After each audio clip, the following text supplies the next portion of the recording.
Start recording in three, two, and one. All right, and welcome back to the Reserve Squad Midweek Show, a soccer podcast covering all things in the EPL from a bench perspective. I'm your host, Ben. I'm joined by my co-host Rex. And Rex, I don't know about you, but I've seen a lot of people actually, praising the Liverpool and Arsenal game on Sunday, and I was left thinking I should have maybe watched the Masters instead because a draw to me I think was worthless, maybe for both teams. And you made a point a little bit to me before the show even started. You said it was not a good weekend for you. It felt like a loss.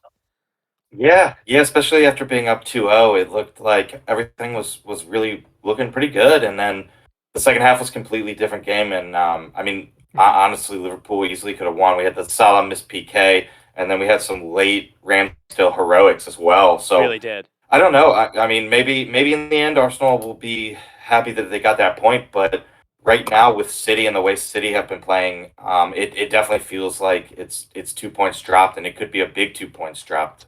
Hopefully not, but I mean, City have just been starting to kick it up even higher into a higher gear than they were before, and they've gone on quite a tear, and they just beat Bayern Munich 3-0 as well. So I Mhm. don't know, Ben. It's going to be tough, and we talked about earlier too. Kevin De Bruyne has been rested a lot too, so maybe that will pay off in crunch time as well. Yeah, and there were a couple of times yesterday that actually maybe would have given City fans a little heartburn because Kevin De Bruyne was he looked like he maybe like stretched his leg trying to save a ball from going out of bounds. He was on the sideline for a little bit. I mean, the commentator thought he was going to have to be subbed off, and then Yeah. he had an ankle issue a little bit like following that, but he was able to continue on, and you're right. The City probably are going to go wherever Kevin De Bruyne is able to take them. And everyone can recall what happened in the Champions League final when City were held scoreless for Chelsea. Kevin De Bruyne had to go off in like the 60th minute because Rudiger did something to his eyelid. Mhm. Um, and I think the one thing I'm gonna say before we maybe even get to the actual like takes of that game because we will lead off with it is Arsenal at least from at least since that, like, Bournemouth game, we're actually starting to, have some fun, with teams. They're starting to score 3 or 4 goals, and games are starting to be a little easy, so this is maybe a little wake-up call, which Yeah. I don't think will necessarily hurt. Um, and, before we do that, we will do what we normally do. I mean, we'll start with a story of the week, and I think I'm gonna go a little out there. This is almost, not necessarily relevant now, but, the Rashford's injury, I mean, we still haven't Mhm. even, found out, like, what the extent of it is, but if it's a groin and muscle injury, obviously, he's not gonna be able to play, you imagine, either this coming week or maybe even for their, semifinal game versus Brighton. But I think it's been very fortunate we haven't seen more of this, Mhm. considering, what's happened with the World Cup, considering, there was an international window just a couple of weeks ago where it's not just the playing, a couple games, a couple of, Europe basically had to play, qualifying games, but it's the traveling as well, and there just hasn't really been any kind of break, and so I think we've actually been relatively fortunate. We haven't seen like legit top 10 stars. Now we have seen players miss. We've seen Ericsson, Luis Diaz, Thiago, like from my perspective. But we haven't necessarily seen like, something happen to Holland or like you said, Kevin De Bruyne, or maybe Odegaard like for Arsenal yet. Mhm. Yeah, it hasn't been as bad as we thought, especially with the World Cup and how Right. intense that would be Or for a lot of Kane. players. Kane was Yeah, or another Kane. I thought was gonna be I figured Spurs were gonna be like toast because of the number of minutes that Kane's been getting. We just haven't seen that Yeah, yet. true. Saka's been kind of that way for me as well, and he tends to get like hacked up too, which is a concern. But yeah, I mean, it hasn't been more injuries than like a normal EPL season so far. Yeah. But it's unfortunate for United because it was kind of like they got Martial back, and basically right when they get him back, Rashford's out, and Rashford has been on quite a tear, and I've Really enjoyed has. watching him play. Because Katie likes Man U, and our buddy Alex likes Man U too, and he's been fun to watch, and I'm a fan of Rashford. Honestly, I don't like Man U particularly, but I really do like Rashford. So Yeah, it's yeah. I'm unfortunate, with you but on that. hopefully it's not too bad because they do have a lot of games coming up. They're still in Europa and they're still in FA Cup, right? I believe. They are, and I think they have So, drawn Brighton, which ooh, we'll get to it. Maybe for other reasons, not necessarily for an injury reason. Brighton might be without their manager, which we'll get to. Mhm. So I mean, we're kind of that's enough dilly dallying. I mean, did you have a story of the week, or do you want to just kind of pop on with that and then just kind of get started? Yeah, I mean that's basically my storyline. You could also go with Monday with Wrexham beating Notts County Oh, that's a good in one. Hmm. a really good like 1v2 matchup, and I mean Ben Foster Yeah, coming up with a PK save like late in stoppage time. So and he's been and he's been do- he's been doing Rob stuff. McElhenney kissed him on the lips. He's been doing stuff like stuff like us. I mean, obviously at a bit of a different level, but he was basically a podcaster. Before he Oh, was really? picked up, he wasn't on a team. And he was like doing stuff for like Talksport. But Yeah, signed for free. that is a good storyline. I like that. Um, Yeah, they still got a couple games left, and like automatic first place is automatic position. So we'll see. They're 3 points up now. yeah, and It's, they were even with points, right? Yeah, yeah. Before that, yeah, so yeah, that 'cause was a they lost. I think. that was a huge game. Yeah, crazy. And it's good to see that them trying really hard in the FA Cup, how that hasn't they haven't had like injury issues where it's like hurt them in their league. That is good to see. Or Yeah, like the yeah, players that's haven't true. been like distracted by you know playing in a certain level, getting all this attention, and then having to go back to their is it Nations League, having to go back to their other league. Yeah, I think so. So all right. Oh, yeah. We'll quickly get into it because we do have a lot to talk about, especially with this game. So we will start off with Liverpool and Arsenal. This one does end 2-2. I mean, it got off early with Martinelli. I mean, I think it's like within the eighth minute mark. At this point, I'm basically I was screaming into if I had a pillow, I would have been screaming into a pillow because there were a lot of mistakes in early on that you Yeah. had basically seen in past weeks.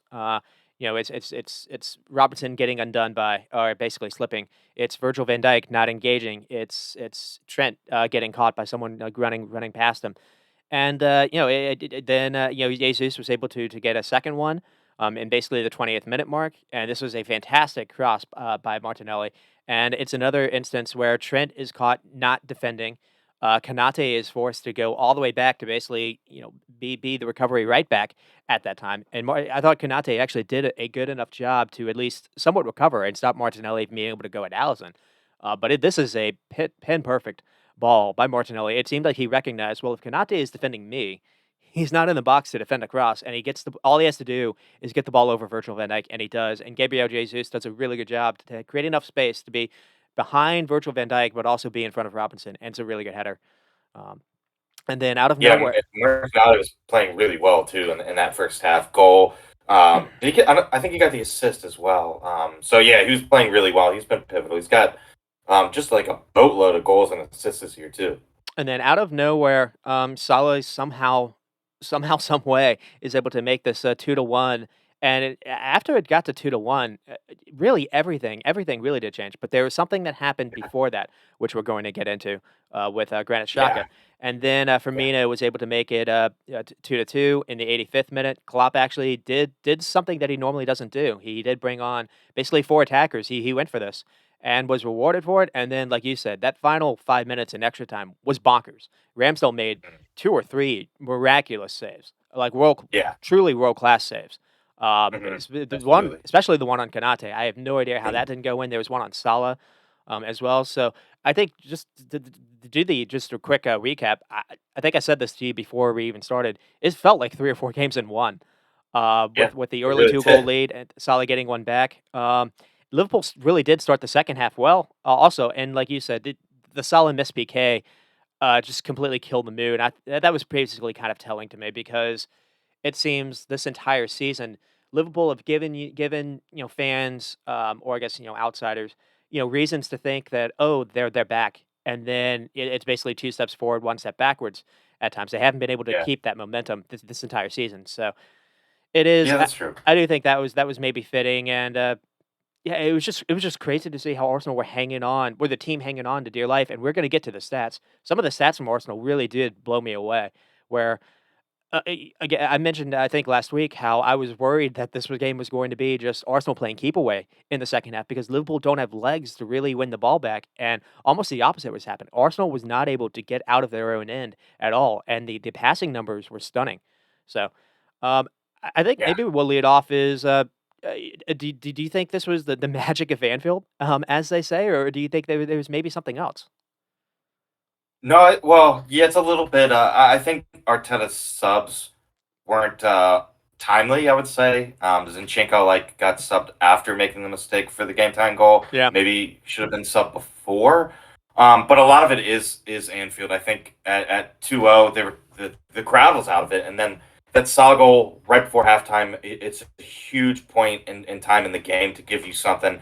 And what it also did was it really pumped up the Anfield crowd, and I mean it was crazy loud. I was reading Arteta's post game too, and he was talking about it. He was just praising the atmosphere and praising how loud and raucous the fans were, and he also was praising. It was like it kind of was like he wanted to maybe put his name in the hat for a Liverpool job because he was talking about how good. Wait, talk about how good Klopp was, but he was just praising the atmosphere, praising how good the Liverpool players have been. Not necessarily this year, but he's talking about all the trophies they've won, mainly last year. But yeah, Arteta was very complimentary of the atmosphere, so that did play a huge factor in it.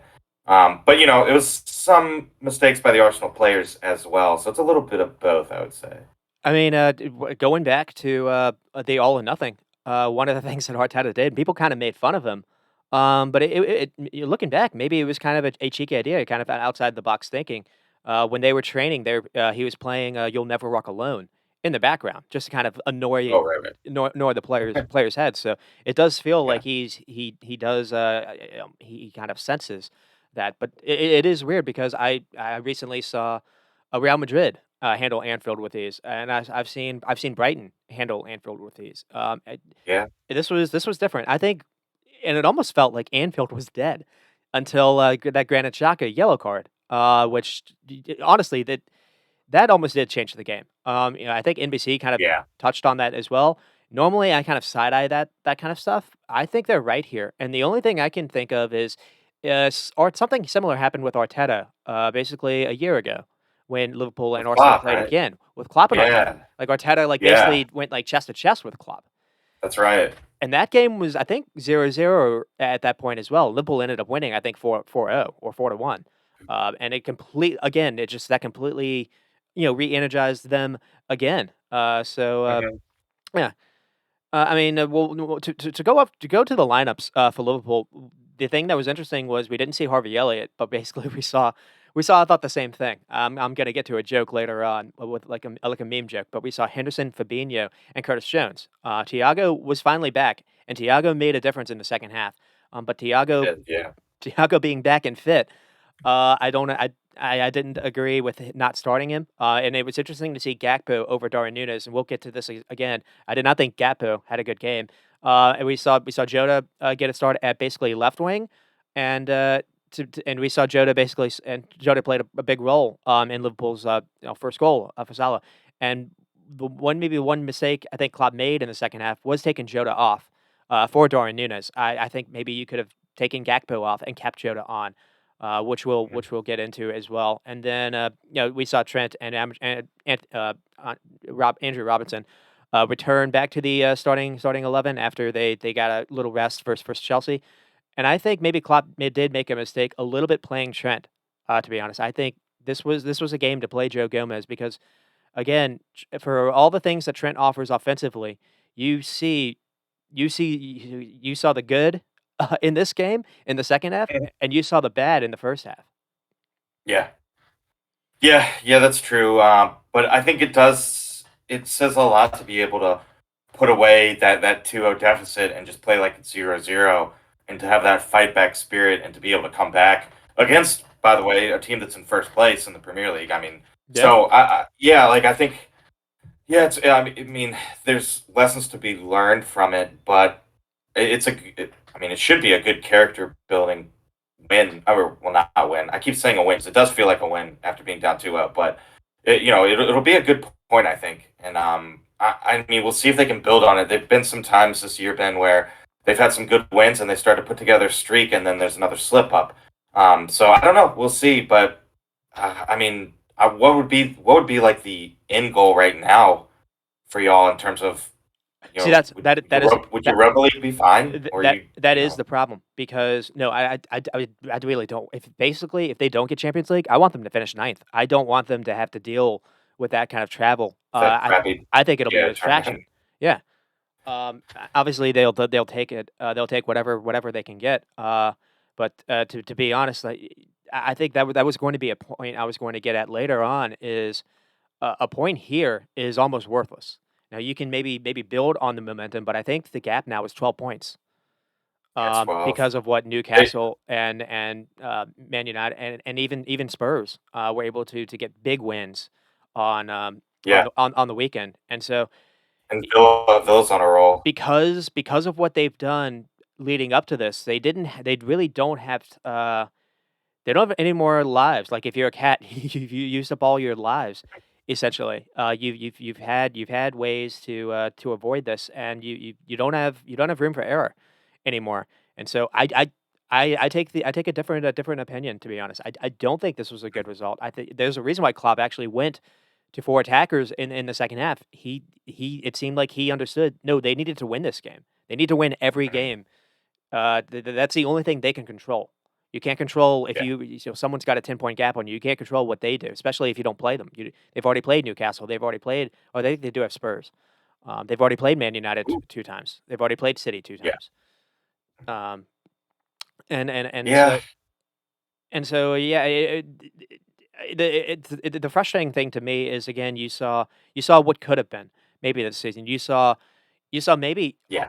if they had just found a way to either keep Thiago healthy or found a way to bring in a different midfielder this past offseason. Gakpo to me was worthless. I don't Mm, he played well versus Man United, but what he offers to the team is more of a future outlook. When you're not going to have a future if you do screw up in the Champions League, and they've again that's been bugging them all year. To get to Arsenal, what did you think of Jesus starting over maybe Trossard? I mean, I was fine with it, Yeah, and I thought Jesus played he pretty did play pretty well. well. Hmm. I mean, I think it was just Trossard being rested, or a little bit of rotation. Hmm. It was. I mean, it was a little bit of maybe not necessarily starting over, or not starting over Jesus, but I thought we might see him instead of Martinelli, maybe just because he has been in a good, really good vein of form. He's got a bunch of assists, so I was kind of like thinking maybe Arteta would just keep playing him while he's hot, but I can't argue with resting him. I Yeah, mean, he did come off the bench, but it was basically the pretty much the lineup I expected. We still have Holding, he's been serviceable, but there's just been a little bit of a drop off in the defense I- I'm without gonna Saliba. I'm gonna get to this when we actually go into the game a little bit more in depth. I did think this was a game where you did see Holding kind of holding you back a little bit. Gabrielle, Yes. I think Arteta didn't want Gabrielle to have to deal with doing something with Holding and worrying about Salah 1v1. So one thing that I saw Zinchenko actually playing fullback this game a little bit more than what we normally see. He wasn't being next to Party. He wasn't being that extra midfielder, that extra outlet. Um, and I Yeah. think that was maybe some of the reason why you did see the passing numbers a little bit different, because Zinchenko basically is one of your best players on the ball and getting the ball to Odegaard, getting the ball into the middle third and final third. I thought, Yeah. and yeah. So I did Passing think numbers were horrible I too. did think missing Saliba was massive this game, and you guys are going to need him versus Man City. Um, Yeah. Yeah, and so, I don't know when he's coming back either. I mean, I think he's coming. I think it's like it's close, but I still don't really have a definitive date. And I mean, like the last two games before the Liverpool one, it was 4-1 and 4-1, yep. and I mean, it looks good, but like some of those should be clean sheets. You would argue, and maybe if Saliba's in there, maybe both of those games are 4-0. I don't know, but they just before this heading into this game, they were playing really well, but they were leaking goals a little bit against like poorer teams, and then Liverpool with their offense and how they've been. It, yeah, it showed that they really do miss Saliba. And Holding's been fine, but Right. you want him for like a game or two like Yes. here or there, and you don't want him like starting 5 games in a row kind of thing. So he's obviously much better, and he's much better with the ball too. Yeah, I mean, I just as I can look at maybe like having to play Joe Gomez for a game or two versus having Kanate back, and after like 2 or 3 games, you do see that show up. I mean, to get to the first goal, I'm gonna say that this is awful by Curtis. This actually starts with Curtis Jones.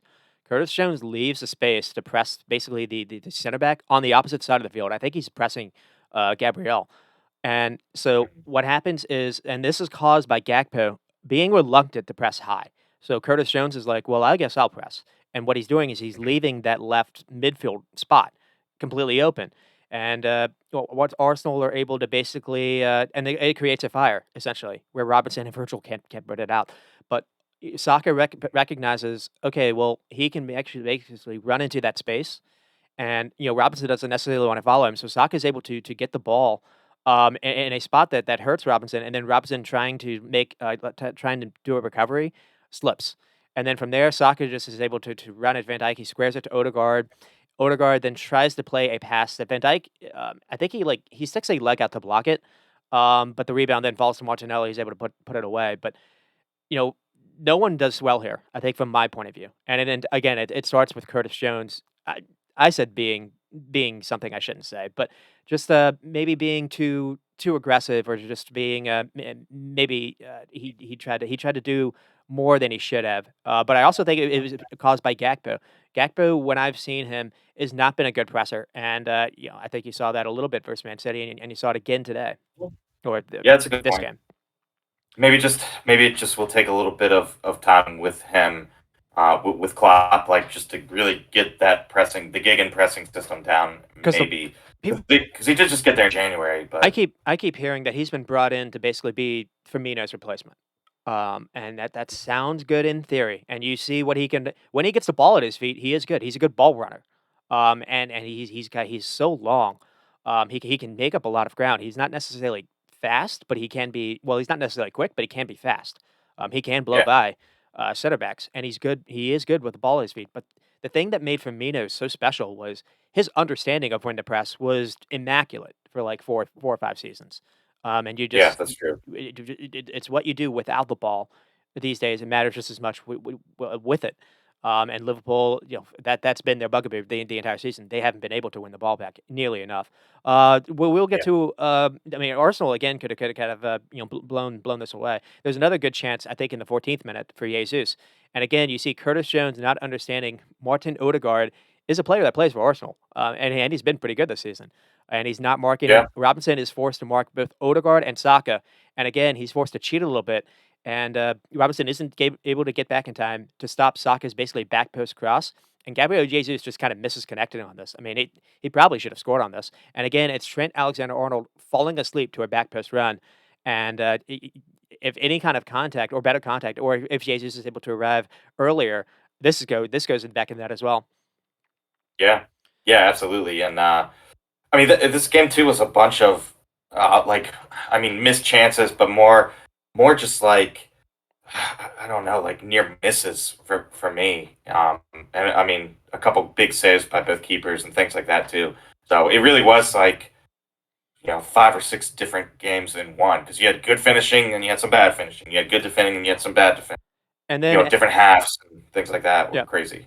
And then in the 18th minute, Liverpool did have a chance to actually, Robinson did have a chance to basically redeem himself here. And the only issue is he did basically what he's done this entire, I don't know, this entire season, or maybe even like 2 seasons. He gets the ball basically 8 yards in the box, and he drags his shot completely wide. And my thinking is, even one of these days, before we all get old, he's going to score one of these. But I have a feeling it'll be for Scotland, not necessarily Liverpool. But it is one of these Yeah, few good times point. when we saw Ben White struggle a little here. He's confused on whether to mark Jota or Robinson. Jota actually draws deep, and Robinson is able to take advantage of that. He gets the ball fed to him, and he just drags it wide. Um, we will Yeah, get, we will close up, close. yeah, we will get to the second goal. So it is a very good goal by Jesus, good header. But again, the goal is everything wrong with Liverpool this season. It's ball watching by I said captain Sir Yells a lot, which is Henderson. Instead of being tight on Granit Xhaka. So after Party plays a really good ball, like, it's like a 15-yard pass on the ground to Xhaka. I mean, Henderson is basically he thinks he's marking Xhaka by like being within 8 yards of him. That's not man marking. That's not being tight enough. Basically, you shouldn't allow Xhaka to be goal side of you, even that far out, because this is what happens. Xhaka gets the ball and he's able to square up, and immediately sees Martinelli is able to make a run on Trent Alexander-Arnold, because Alexander-Arnold is kind of facing like this. He's not able to he's not running with Martinelli. He's kind of faced up.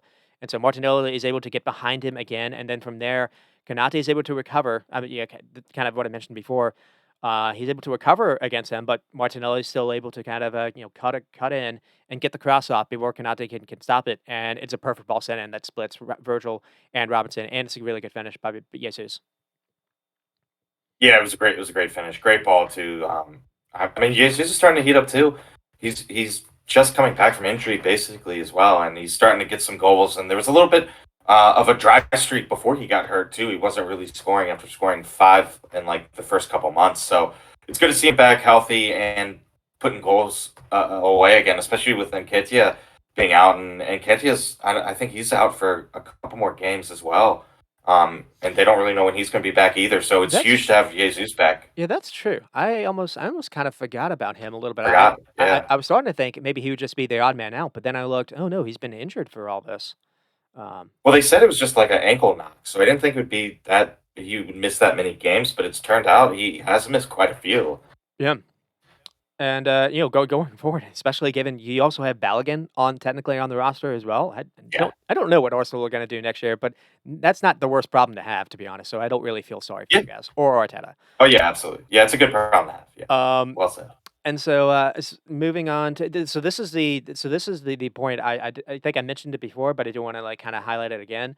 Granit Xhaka gets a yellow here, and it's kind of it's in between a time when Arsenal are just absolutely dominating, and what happens is it looks like yeah, it looked like Arsenal basically it was gonna be, pick your number, that kind of game, and then Xhaka basically commits a late foul on Trent Alexander-Arnold, being upset that a foul wasn't given on him by Konate, and this is you Mhm. started to see this a little bit more too. Konate basically took the game almost, by himself. He started to be way more aggressive, and it didn't seem like Arsenal players, appreciated that, because in the second half especially, you saw him going into amazing slide tackles that were, like, almost bone crunching, but, like, legal. He was winning the ball Mhm. back clean, and it almost made Arsenal kind of scared to receive the ball with their back, turned, because they didn't know if he was gonna be on their shoulder a lot. So Yeah. it maybe started here, and, the fans, everyone just kind of, just it almost seemed like that wiped away what the scoreline was. "Okay, it's 0-0 now. Let's go." Yeah. And they did give it a go. It's fired up. It fired up the crowd. It's one of those things where it's like, I mean, obviously, like Shaq is an emotional player. Sometimes he's kind of stupid that way. But this is one of the things where I think like if Arsenal are at home and it happens, it would pump up Arsenal's crowd. But since it was away at Yeah. Liverpool, it pumped up Liverpool's crowd and it pumped them up when they were down 2-0 and they were kind of they were quiet because things weren't going their way. And it started to pump them up again. It got the crowd into it, and then the Salah goal really got the crowd into it. And then the second half obviously was just completely different atmosphere with like the first 20 minutes at Anfield with two goals going in for Arsenal. But it was definitely a turning point, and there's no doubt it got the crowd into it, and that's I think a big part of Liverpool's comeback. And another thing that happened, you really did see this in the second half, is Ben White was not able to be physical in any kind of challenges or duels, because he had also picked up a yellow card before this, and Granit Yeah, Xhaka was not really able to give Thomas Partey any kind of cover. He wasn't able to offer any kind of tackles, and he had to be careful about any kind of duels he went into as well. So yeah, that somewhat made the midfield a little bit more a little less. I want to say it maybe made it more stretched. I think for mhm, Arsenal than maybe it should have, and Liverpool again benefited. We'll get to the Salah goal. So Curtis Jones, I mentioned that he was a disaster in midfield, but he to me, he actually is an okay attacking player. He actually scores goals for England's U21.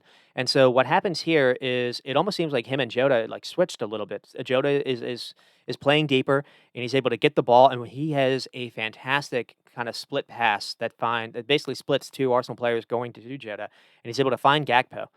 And then from there, Gakpo is able to play it out wide to Curtis Jones, making a forward run. And then Jones holds off and he's able to wait for Jota making an overlap run. And he plays Jota the ball, and then Jota plays a cutback to Henderson. Henderson then touches it forward to Salah, and Salah is able to beat Gabriel running past him. And I'll give him the benefit of the doubt. I think Henderson's going for goal here. I don't think he's actually trying to do this, but it worked out. It was a good move. It was a good move, I guess, by Henderson to be in the box. I guess that's worth saying. Yeah. And it is. I mean, the touch is enough to get to Salah, but really, I think the goal is created by Jota in the beginning, and we'll get to it later. Jota is so important to Liverpool's attack that I don't think fans realize. Now he hasn't scored a goal in almost a year. Some of that has been him missing games for injury, but just Yeah. Oh yeah, definitely. we'll get to it later. I mean, he was the reason why they scored versus Man City as well. Their lone goal, and he also drew the PK in this game later on. Hmm. Yeah, yeah. No, I remember when he was out for a while too, and you were saying he was like he's a really important player. We need him back. He'll start to change things, and yeah, he's back and he's playing well. And I think obviously I think the goals will come. The important part is that he's playing well. And if you're playing well, the goals will come as long as he doesn't force things. And I mean he didn't play the whole game here either. He got a little bit of rest. He got taken off by Klopp. So taking things easier still because he is on still coming back from the injury. But I, f- yeah, I mean it's looking good. Hopefully he can start banging in some goals. I fear he's going to be the odd man out when Luis Diaz comes back. I mean, he's already. It seems like Could be. Klopp likes playing Gakpo and Darwin Núñez. Darwin Núñez basically out wide, and we'll get to that too. I don't like that really at all either. And there's a lot of thinking that they might sell Jota in the summer to maybe finance some kind of midfield move. And again, Okay. if the idea is to replace Jota with Gakpo going forward, I disagree with that. Now Jota has had a lot of injury issues. And maybe the Yeah. club is thinking that way. Maybe like it's time to kind of cash in on him.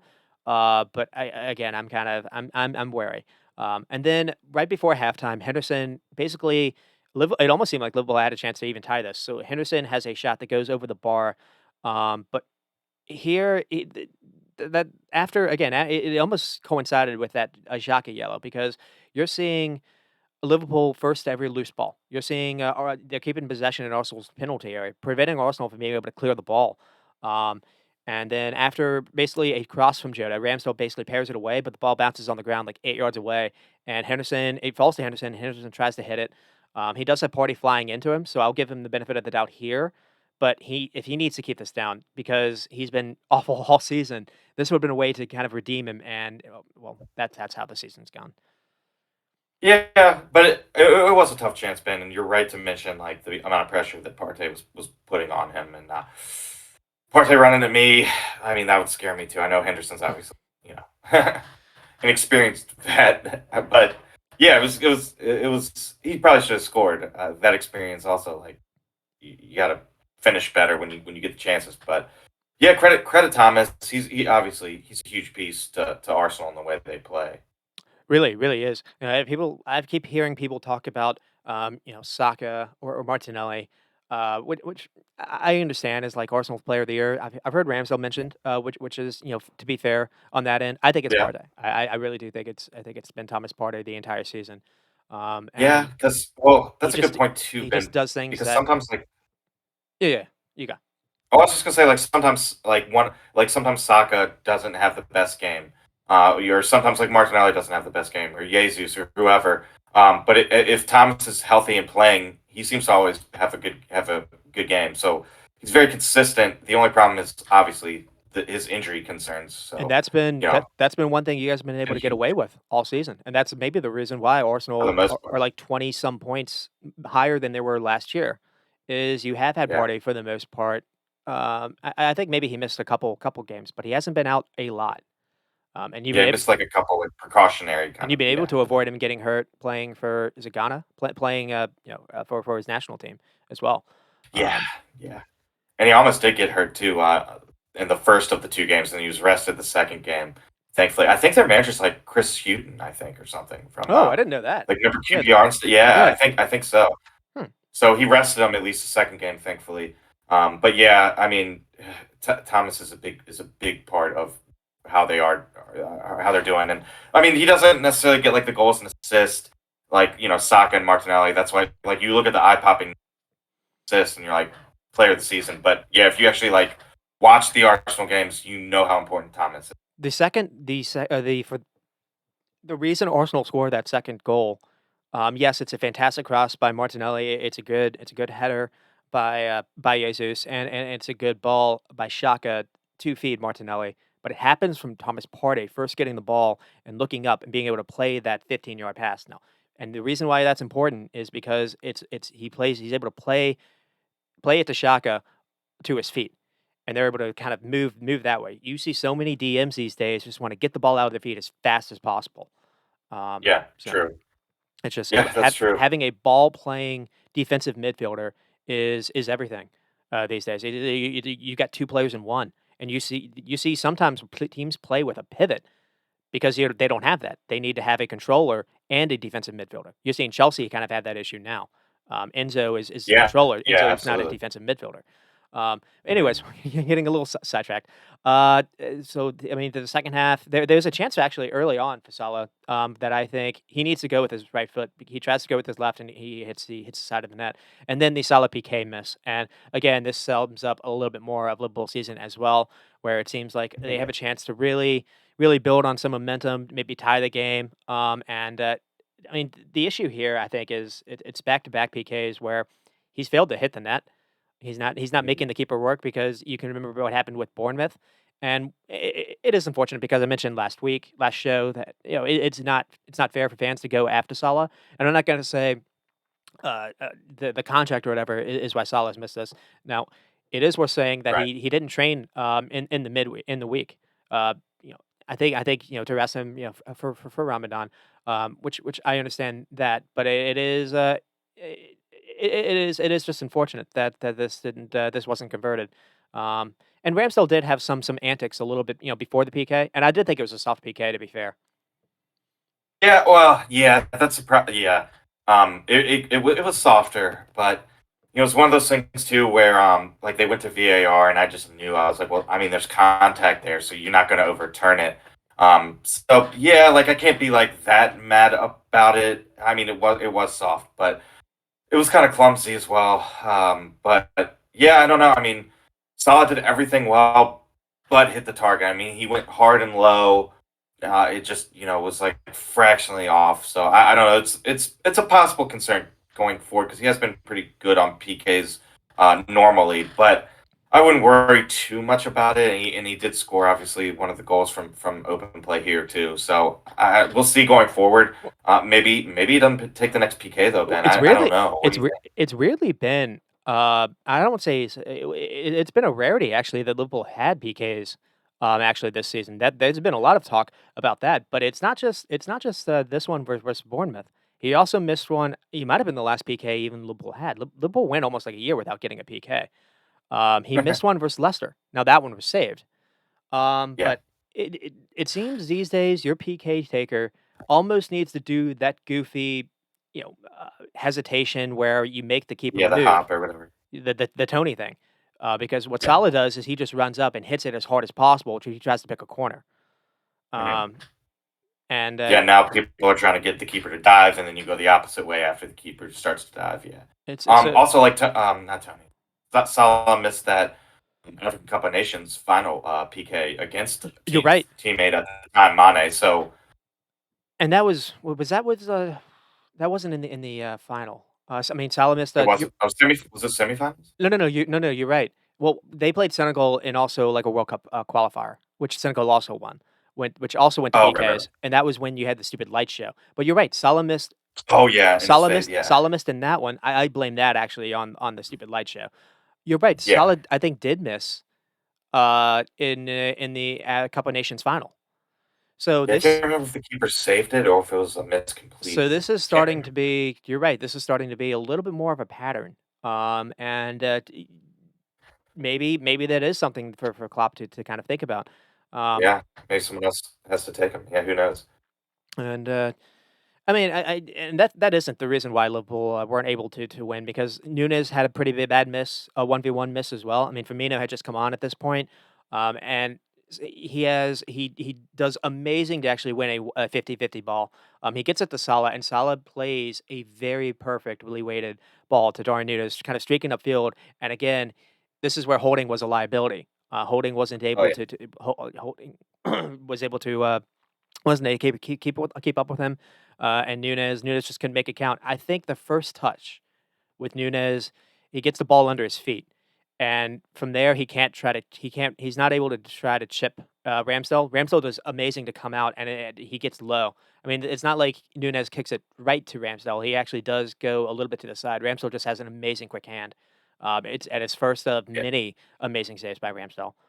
Um, Yeah, absolutely. Yeah, and I mean, and sometimes in the course of a championship winning season, your keeper has got to, bail you out at times, and sometimes your keeper even is responsible for, getting you actual points. And here's one of them. I think without Ramsdale, they're going to lose. So it's directly 1 point that Ramsdale got them, and he's gotten them more than 1 point in the course of the season with some really big saves and some timely saves too. He's had a couple really big saves at the end of games that could have dropped all 3 points or could have dropped 1 point or 2 points. So yeah, he's been huge. I need to research see how many points he's gotten the team this year. ooh, that Um, would be good. I think it's a decent amount. I mean, usually keepers don't get you that many points, themselves, maybe like five or so. I But mean, I don't necessarily know what the official one was, but I can just say on my behalf, Allison did that a lot last. The only reason why Liverpool were even close with Man City last season, I mean, they basically won every game from January to like May. It was because of Allison being absolutely Herculean in 1v1s. Um, yeah, yeah, so true. I think that's a fantastic point. We'll get to the second goal by Firmino. I'll try to speed this up a little bit. And you mentioned Zinchenko, and Zinchenko does get beaten by Trent here. And so you see what Trent can offer in the final third, and you also maybe get a sense of what Zinchenko offers, or maybe is limited as a defensive fullback, because Yeah. Trent is able to kind of fool him, and then he crosses it in, and Firmino is able to head it in, beating Ben White. Again, Ben White, I think, was a little nervy after getting that yellow, which hurt him as well. People focus on the Shaka yellow, which I understand, but I think that early yellow in Ben White, I think, was a factor too. Oh, definitely. He had to be careful the rest of the game. Yeah, you just can't be his usual aggressive self with that one yellow looming over him. And Firmino has made like a second career of scoring against Arsenal. I don't know if you noticed that. And Yeah, this was another one to his locker. Maybe I guess maybe the last time. At least for Liverpool. maybe. So maybe Arsenal fans will like that. Um, Yeah. And then, really, the second half really was insane. I mean, there was another big miss, I think, by Salah. So Robinson kind of crosses it in. Salah manages to get in front of Tierney and Gabriel. Tierney's come on now for Zinchenko, and I think Salah finally tries something on his right foot, which I'd been yelling at him all game because he had a number of efforts. Yeah. He had a number of efforts where it looked like he tried to be cheeky and tried to do something with his left when, I think he could have maybe tried for the far post with his right. But I think Tierney is clever here. I think Tierney fouls Salah and gets him off balance. He's basically holding him before the shot. This could have been a PK, Mhm. but it's not. It's something where it's hard to necessarily spot. I only saw it with the replay. I wasn't able to see it live. So Mm. what Tierney does is maybe borderline.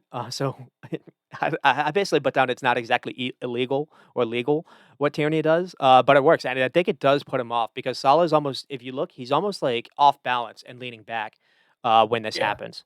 Um, Yeah, I think Tierney did just enough to put Salah off while he did, just under the bar of what would be considered a foul. and So walking a tightrope, but it paid off. And it just basically there's it was 6 minutes of extra time, and if I was an Arsenal fan, that would have been 6 minutes of hell because Liverpool had like 3 or 4 amazing chances. In the second in the 94th minute, this Yeah. is a chance from Salah that I could not believe Ramsdale made this save. Mhm. There's a beautiful play by Thiago and Trent here. Just basically just slicing through Arsenal's team. Trent's able to find Salah on the corner. Salah basically and Salah tries for the curler, and it deflects off Gabriel. Maybe that is somewhat the reason why Ramsdale is even able to make this. But he is Mhm. fully stretched out, and it is insane he's able to get his hand onto this because it is flying in the top corner. Yeah, and those 6 minutes established time felt like 20 minutes. It was just crazy, and I mean Ramsdale was huge, but it really felt like Arsenal were joking, and it felt like that third goal for Liverpool, the game winner, was coming, and I mean somehow they were Arsenal hang on to the point, but yeah, it was a long couple minutes in stoppage time. Definitely felt like more than 6 minutes. Maybe the it maybe was the it was hard. Maybe the craziest play in the entire game happened even after that, where there was, like, a free kick that Trent's able to send in. I don't know why Van Dijk is completely unmarked. And I didn't look if maybe he was offsides, so maybe this wouldn't have counted, but Virgil van Dijk's able to get the ball, and he heads it squaring it to Konate, and I have no idea how Konate doesn't score this. It is an amazing save But by Ramsdale, but I yeah, also think Konate tries to chest this down, then attack it with his head or foot, and the only thing I can think of is you were really glad it wasn't an attacker there instead. absolutely. Yeah, really glad it was a center back and not yeah someone else like Salah or something. But phew, well, it was that was nerve wracking, man. Ooh. I mean, basically, the point I wanted to make in the second half was the difference Thiago made was absolutely unreal, and we'll get to the passing numbers, which I want to highlight because you see a significant difference in both possession and passing for Liverpool from the first half to the second half, and I also put down it was Konate just being super aggressive, where everyone keeps talking about how Liverpool don't have the legs in midfield. Fabinho can't necessarily cover the ground, but Liverpool being able to play a high line with Konate, he's basically a second DM, and he was amazing at closing down and being tight. And anytime Yeah, Arsenal were trying to receive the ball a little bit there. So um, yeah, absolutely. and so we've basically gone into the takes. The I guess like from a Liverpool's perspective, I thought it was interesting to see like Harvey Elliott not necessarily played, but again, the joke I mentioned was there's an office meme where it's like corporate wants you to tell the difference between like the two pictures, and it's like Oh yeah, they're the same pictures, and I think Klopp yeah, playing Henderson, Fabinho, and Curtis Jones really isn't any different than him playing Elliott, Fabinho, and Jordan Henderson. And that's the same. I think it was Yeah, a predictable catastrophe in that first half, and you saw a significant difference with Thiago in that second half. But we'll get to the key stats. Liverpool had 4 xG, Arsenal 1.4. Liverpool had 21 shots and 6 on target, but 13 shots and 5 came in the second half. Arsenal had 9 shots and 5 on target. Liverpool also had 8 big chances and 6 missed. The possession stats was Liverpool 59 to Arsenal 41, but it was 69% Liverpool in the second half. And then the passing was 434 to Liverpool, 82%. Arsenal was 281, 77%. I think that's the lowest I've seen from Arsenal all season. yeah, I think so too. Yeah, not a lot of passes as well. 41% possession. I mean, the shots on target weren't bad. Five out of nine. But yeah, it was low numbers because usually their pass actually is better than that. Usually they have more possession and usually they have a lot more passes than 370 or whatever. And So, possession was like 50-50 for the most part in the first half, and it turned out to be 66-34 in the second half. ooh. Yeah, Um, that makes sense. Yeah, completely changed the game. and that's why I say, Thiago effect, because he did come on in like the 60th minute. Um, so, I mean, some positive, I guess, for Arsenal. The Martinelli, he's a problem every time Arsenal were able to get him the ball. I think the only issue was it was a rare occurrence in the second half, and the way Liverpool were playing Trent just stopped playing defense in the second half, and it was kind of weird how Arsenal weren't really able to make that count. But again, uh, that said, he was amazing on the ball. You saw Yeah. what he offer, what he can offer if Klopp just allows him to play that role. Yeah, yeah, absolutely. I saw something funny, Ben, on YouTube. I think you showed me the original guys, like Ian Five Ankles stuff. But there's one where he impersonates Trent Alexander-Arnold, and he basically it's Trent saying like, "No, I didn't play any defense. I was up in the opponent's penalty box the whole game." But I mean, he is good with the ball at his foot. But defending, he's always going to be so high up. So it's not necessarily he's like a poor defender per se. He's just always out of position as a defender. So We talked about maybe switching him to like a different role potentially, and maybe that's still in the cards because he's a great player offensively. And maybe to kind of get started with Arsenal, is it maybe fair or unfair? I'll let you decide. If thought maybe Odegaard went a little missing in the second half. Yeah, Now yeah, that's definitely fair. that could have been maybe Zinchenko wasn't able to necessarily find him. Odegaard wasn't doing enough to come back to maybe offer himself. But it was so weird to see. And I understand that each player is his own person. But it's not just me that's trying to compare what Odegaard offers to what maybe Kevin De Bruyne is trying to or off. What Arteta is asking Odegaard to offer versus what Kevin De Bruyne offers from Man City. But it was Yeah. just so different watching what Man City were able to do just a week ago to the same Liverpool team, and just Odegaard not being able to offer nearly that. Now he did help with the first goal, but we didn't see him much after that. Yeah, he wasn't very influential. Sometimes he's not though, and he'll pop up with like a brilliant pass. After you kind of forgot he was even out there. But I mean, I think it was the change of tactics too. Liverpool definitely didn't give him much time at all. They knew he could pick out a pass, and so they're like, well, if he doesn't have time, he can't pick out a pass. So I think it was just like a little bit maybe just a poor game by Odegaard, but I think it has a lot to do with Liverpool and how Liverpool played against him. Mhm. And from Liverpool's perspective, it wasn't just a Salah miss. I mean, again, Robertson, Darwin Núñez needs to do better in that 1v1, I think. Um, and then Salah had a couple actually in open play. I think also another issue was after that Salah missed PK, it almost looked like it stuck with him. I thought he was trying to collect the ball at times, and his touch was actually failing him when he normally has a fantastic first touch. So. Um, Yeah, that's true. I think, maybe a take to remember was, I was saying Sir Captain yells a lot, in Jordan Henderson. Even though he did actually have a pretty good game, here. I just don't understand why we haven't seen this all season. I think there's really not a ton to play for, in my opinion. I do think, that top 4 is out. Now's the time to experiment. Yeah. I wanna see Trent, RCM, and I wanna see Gomez played at right back, because I think you Mm, get the best of both, and I think that almost fixes 90-ish% of your problems. Now, another issue happens when Thiago's not able to play because you don't have someone Liverpool's build-up play is so significantly different when Thiago's playing versus when he's not.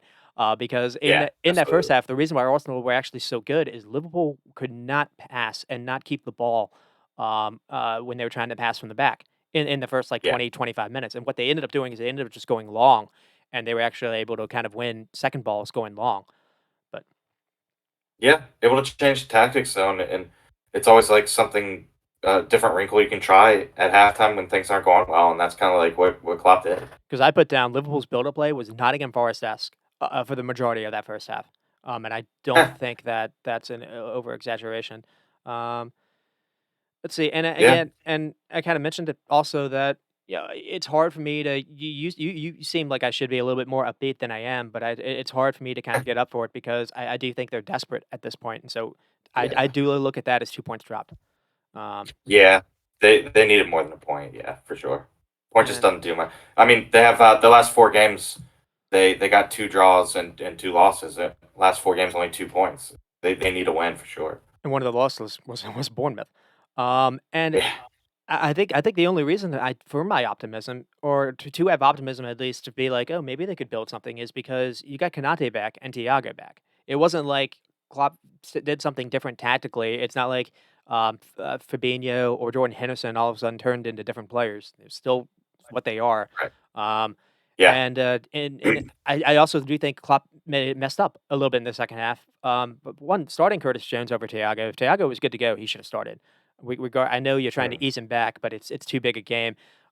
Taking Jota off in the second half, I did not get. I did not. Yeah, and so, yeah, yeah. but Well, maybe he's just resting on him. and basically, yeah, because I mentioned when Jota's fit, he needs to play. And he did the same versus Bournemouth, which was annoying. But when especially he's arguably he's been the most important attacker. Now, discounting all the goals that Salah scored, but it just feels like Yeah, the offense clicks so much better when Jota's playing, and that was even before. That was even when Jota was playing over Firmino. There was a lot of talk that Jota actually wasn't, or that was even when they had Mane still playing. I thought they should have been playing Jota over Mane, despite how Mane had a pretty good second half of the season last year. But it just Yeah, seems he's really good at recognizing space and really he can make passes. But he's good. He's sneaky good, like with the ball at his feet. He can run yeah, and beat people 1v1. And yeah, since he's retired, definitely. he set up Nunes' Yeah, goal for Wolves. It was chopped off for like a foul. But anyways, he set up Salah for Man City, and he had a big role in this game. So. yeah. He's getting there. I think, like you said, I think the goals will come. The assists will come. And the last thing I'll say is it does seem like if the reporting is accurate, Liverpool have taken themselves out of the running for the Jude sweepstakes. So they've Ooh. wasted 3 years chasing a guy that they knew was going to cost 150 million. Hmm. He was quoted as like 120 last summer, and he had a good World Cup, and he's Yeah, still 20ish, 21 years old now. Of course, he was going to cost a lot of money, and he's also, you know, there's a lot of tread on the tires here. He's played more than I think anyone else at his age, for the number of games that he's played. So it's possible that you could get a player that's maybe burned out. So I've never really understood w- taking off all the like basically putting risking 3 years of like prime Salah or Allison, Fabinho, etc. On this guy when you've ignored addressing midfield needs that you needed to do, and it looks like maybe the Mateus Nunes links continue to grow stronger. It looks like Mount is growing stronger, but I I do think a decent fix here is Trent RCM, basically making him Kevin De Bruyne. I think Trent's young enough where he can do a job in midfield as well. He can do a defensive duty if that's needed. He's fantastic in the final third. Um, and I just think he's yeah. Why wasted. not try it? He's wasted. He's Yeah, wasted trying to. He doesn't want to defend back post runs.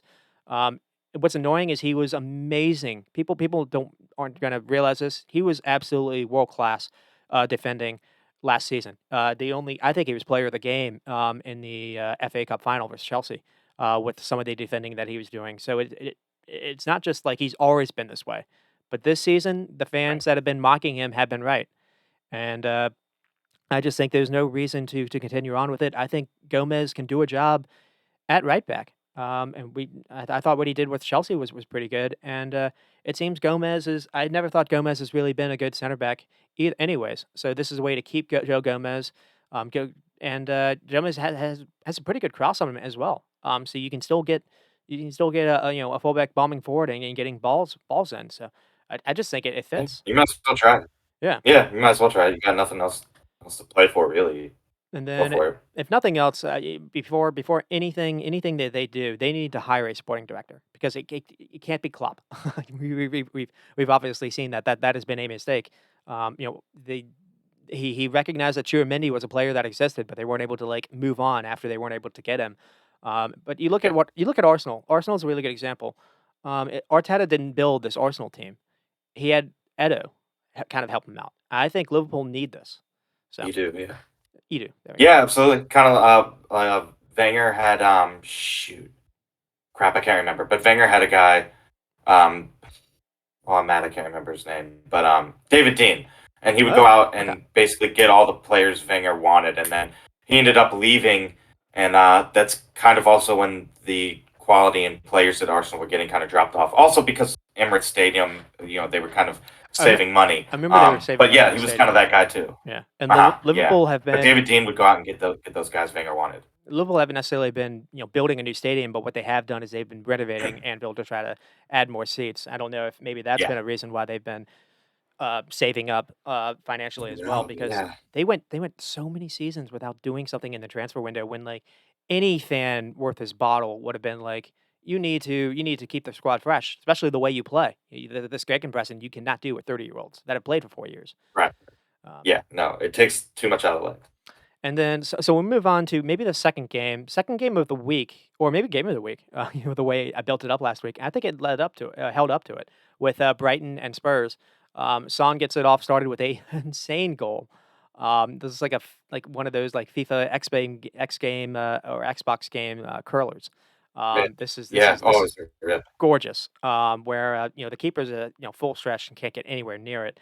And then Dunk's able to get one back with a Spurs decide to not really mark anyone on a corner kick, and then Kane's able to win it 2-1 by Brighton getting caught actually doing one thing that we've been praising them for by passing from the back, not necessarily going long, and they had a I think Matoma tried to be a little too clever. Where he tried to do like a back heel to pass to I think Lexi McAllister, and it was well read by whoever the center back or whoever the fullback was, and then Spurs were able to kind of counter, and no one was. I don't get how no one can mark Kane, inside the Brighton box, and Kane was able to put it away. But Yeah, he's the last guy you can leave on. it is a massive game, and again, it's Harry Kane and Son basically being heroes of the day. But I think another thing we'll get to is this game was rife with controversy. Every it felt like every decision was going against Brighton.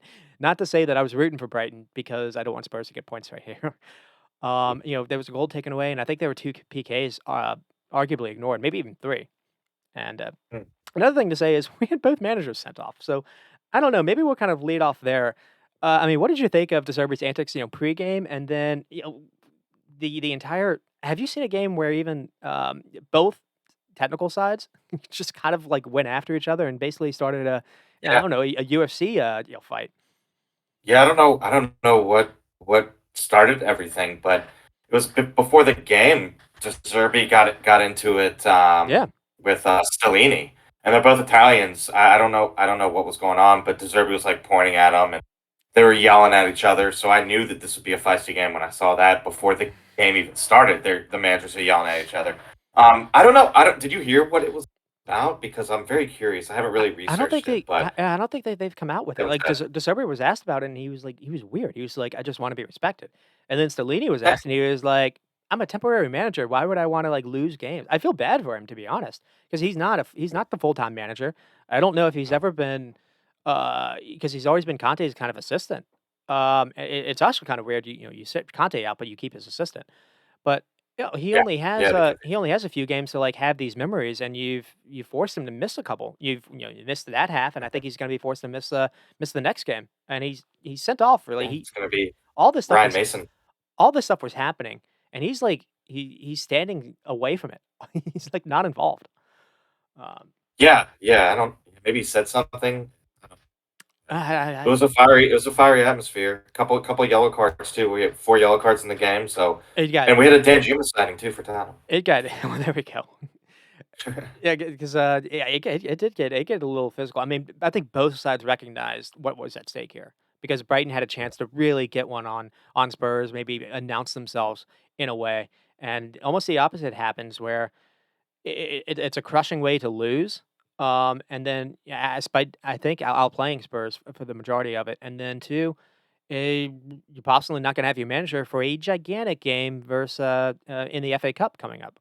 But Yeah, one thing I was wondering, you mentioned last week that Spurs had already commented in the midweek that they weren't interested in De Zerbi. Do you think that weirdly played some role into this? maybe. There's I don't know why they wouldn't be interested in De Zerbi. He's a great manager. It's kind of stupid by Tottenham That was to weird. come out and say that, but I don't know. Maybe that actually might have played a factor in it. I don't know. Yeah, yeah. Maybe that's what Zerbi's talking about when he says, "I want to be respected." Maybe that's what it was. Well, it's not Stellini, but I guess maybe No, no, no. Yeah, not Stellini, but Stellini's maybe like that got fired up originally. I don't know. Stellini is like a face of the organization. I don't know. He can't. Yeah, exactly. Deserve can't yell at Daniel Levy. I guess. Yeah, Right. He can't go up in the box and yell. before the game.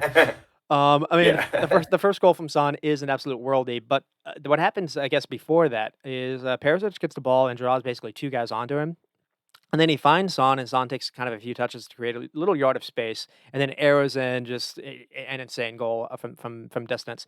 Um, there's nothing really that Steele can do.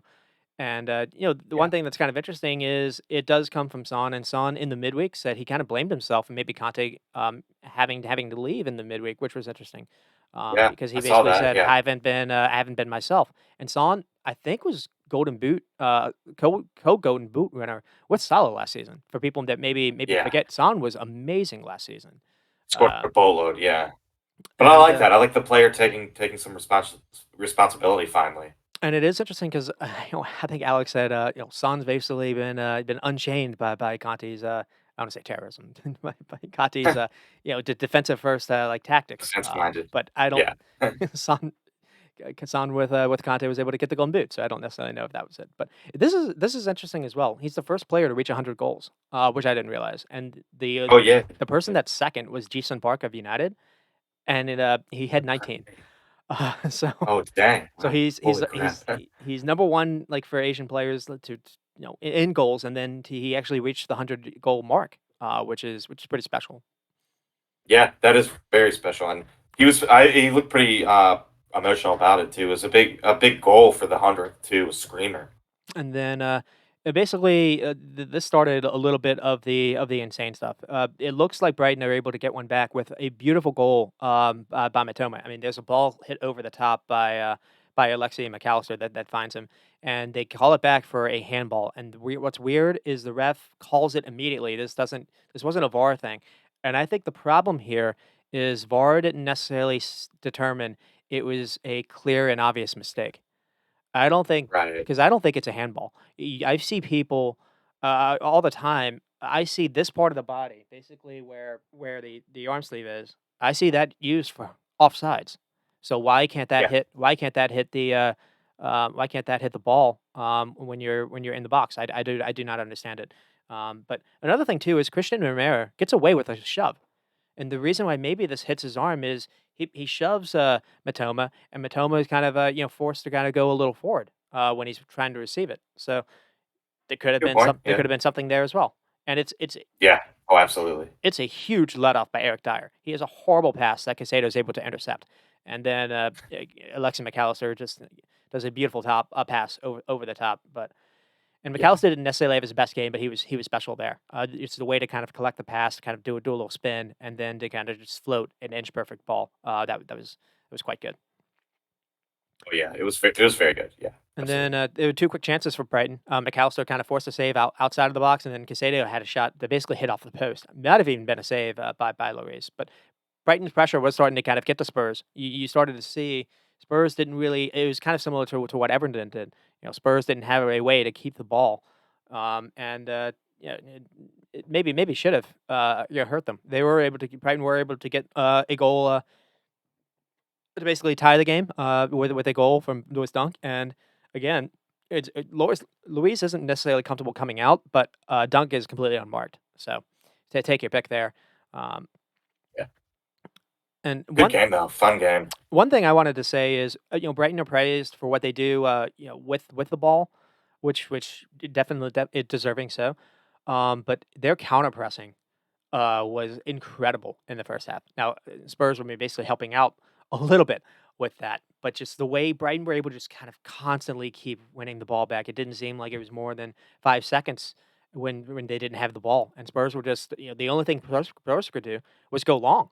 They anytime they tried to do any kind of pass on the ground, it seemed like Brighton were able to quickly win it back. Yeah. Oh yeah. And the counter press is amazing. It's very hard to deal with too because as soon as you lose the ball, you bam bam press to get it back, and as soon as you're the team that gets the ball. I mean, as soon as you get it, someone's on you or two people are on you. It's really hard to play, and it stops transitions too for the other team. And it's unique how Alexei McAllister has been kind of played in like almost like a number 10 role because in the beginning of the season he was more in the pivot, kind of next to Casado. He's been asked to play a little bit more advanced, but he doesn't play it like Bruno does, where he's like just trying to kind of be only looking for the ball. He does a lot of defensive work that helps him out, and he basically what Brighton are able to do. They play a 4-2-3-1, but it's different because you actually still have three in midfield. He does come back and he does, like, help out, with that. Yeah, Um, yeah, he's brilliant. and then He really is. in the second half, they have another goal ruled out, for handball. I think this one, was the right call. And unfortunately, it denies a really good goal, by Welbeck, who chopped inside, completely fooling, it might have been Clement Langley. But I think what happens is, the shot deflects, I think, off McAllister. I think it, like, maybe goes it looks like it honestly looks like it goes off his side, but maybe it brushes the upper part of the arm or the lower part of the arm. But yeah, it just felt like it was one of those days where it just wasn't going to go for Brighton. Um, Yeah. But the And it wasn't for lack of like trying. They played well. It just was just a little bit of some luck for Spurs. Obviously, like some mistakes that the center backs made that Brighton didn't make them pay for. I mean, the egregious thing happened for the next play, where Perisic basically stamps on Matoma's foot, bringing him down. I think it's a clear PK. I was watching this live, and the announcers were like, I don't understand what you're able to get away with these days. He was completely perplexed, as am I. But lost in the corner not being or not in this not being given is it's another nervy moment by Lloris before this. So he fails to kind of punch the ball away, and it's in the aftermath where Matoma is able to kind of get the ball in the box, and then Perisic completely stamps on his foot. Now maybe I think it's by accident, but because he stamps on his foot, that's what brings him down. It's a foul, Yeah, yeah, I think so too. and It was VAR clumsy-ish again, but I don't even think VAR looked at it, or I guess they didn't ask the ref to review it. Um, yeah, yeah. VAR might have been checking it while play was continuing. And then Ref didn't go over. the game was won here with a goal by Harry Kane in the 80th minute. And again, it's unfortunate because it is a mistake by Matoma. Matoma should have drawn a PK, should have scored a really good goal, and he kind of makes a mistake here by trying to cute heel pass. But what happens here is Steele gets the ball, I think from Veltman, and instead of going long, he basically plays Brighton into trouble. And then it's Hoiberg that's able to cut the ball. Hoiberg gets it and then cuts the ball back to Kane unmarked. But what happens is it's like the first time Spurs were actually able to pressure Brighton a little bit. So they nearly win the ball back early in the sequence, and Pascal Gross is able to win it back. But what he does is he immediately passes it back to Veltman. Veltman then immediately passes it back to Steele, and then Steele again instead of going long passes it to, I think Webster. Webster didn't start this game. It was Colwell. Colt Webster had just only been on for a couple of minutes, and Webster tries a thread pass, a really dangerous pass to Matoma, and Matoma is immediately pressured. He's got someone on his back, and again, the mistake comes by Matoma trying to one time a heel. It's Romero. Romero is able to intercept it. Um, but another issue is Webster after this gets suckered in running to stop Son, and Son's able to play it behind him to Højbjerg. So what happens is Højbjerg's able to get the ball, and Brighton don't have a fullback to kind of defend against that. So Brighton were absolutely stretched, because Estupiñán at this point is also out of the picture. So you have your center back and your fullback, completely played out of the picture. And then from there, it's just about Højbjerg making the right pass, making the right decision, and he does. Yeah, yeah, and if you give him time, he'll make the right decision. He's not as good as Betancourt, but he's still I think an underrated player for Tottenham. The last couple of years, honestly. And I think that would maybe be another instance where if you had a defensive-minded midfielder with like legs next to him, you'd get more out of Højbjerg. I think you're asking Mm, Højbjerg to do kind of defensive duties that he's not necessarily comfortable doing. Because when he plays with Denmark, he's more of like an eight. He's more of like an attacking eight. But yeah, anyway, that's true. that's been something that Spurs have kind of had dealt with. Mm. Someone like a party would work there. Um, anyways, Yeah, absolutely. but this goal comes because of the kind of football that Brighton play. And it's really pleasing on the eye. But it's incredible risky, and it's hard to put off every single time. And really, all it takes is a misplaced pass to get lead into trouble. Because so many times, the reason why Brighton looks so good when they're playing is many times they're passing into spaces where players aren't there. Players are supposed to be there, so it's almost blind passes at times. And obviously, it's much easier to see from our perspective, kind of looking down, in a stadium where it looks entirely different, on the ground. That's worth Yeah, absolutely. saying as well. Yeah, yeah. You can see space and things like that a whole lot better. This goal could have been prevented a number of ways. I mean, Webster could have gone long. Matoma, I think if he wants to try to do this like quick, clever like one pass to McAllister, instead of doing a back heel, I think if he just uses his right foot and plays the ball actually behind McAllister, Romero can't get to it. But because what he does, he tries to be cheeky. It's closer to Romero, and he's able to take a foot out and intercept it.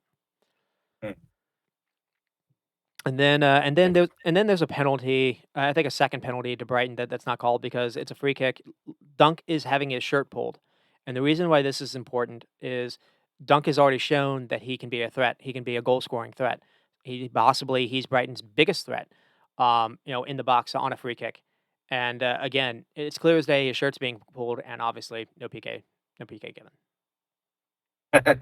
Yeah, that's kind of a miss one, or I don't know. Maybe the shirt wasn't pulled enough. I don't know, but just a little bit of pulling should be a foul, right?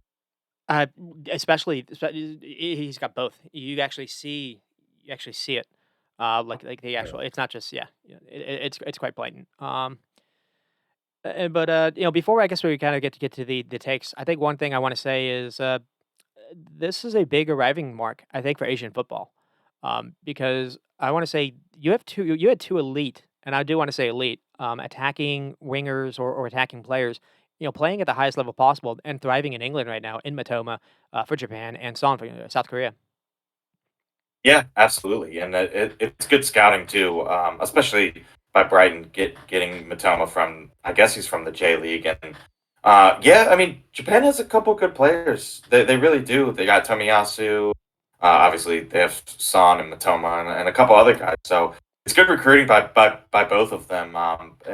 Brighton is the last couple of years have been specializing at doing that. Obviously, with like Casado is stooping on and things like that. But yeah, it's great. It's great to see too. And Matoma has been really a joy to watch this year. He's been Really has. awesome. And then saw him last year's magnificent.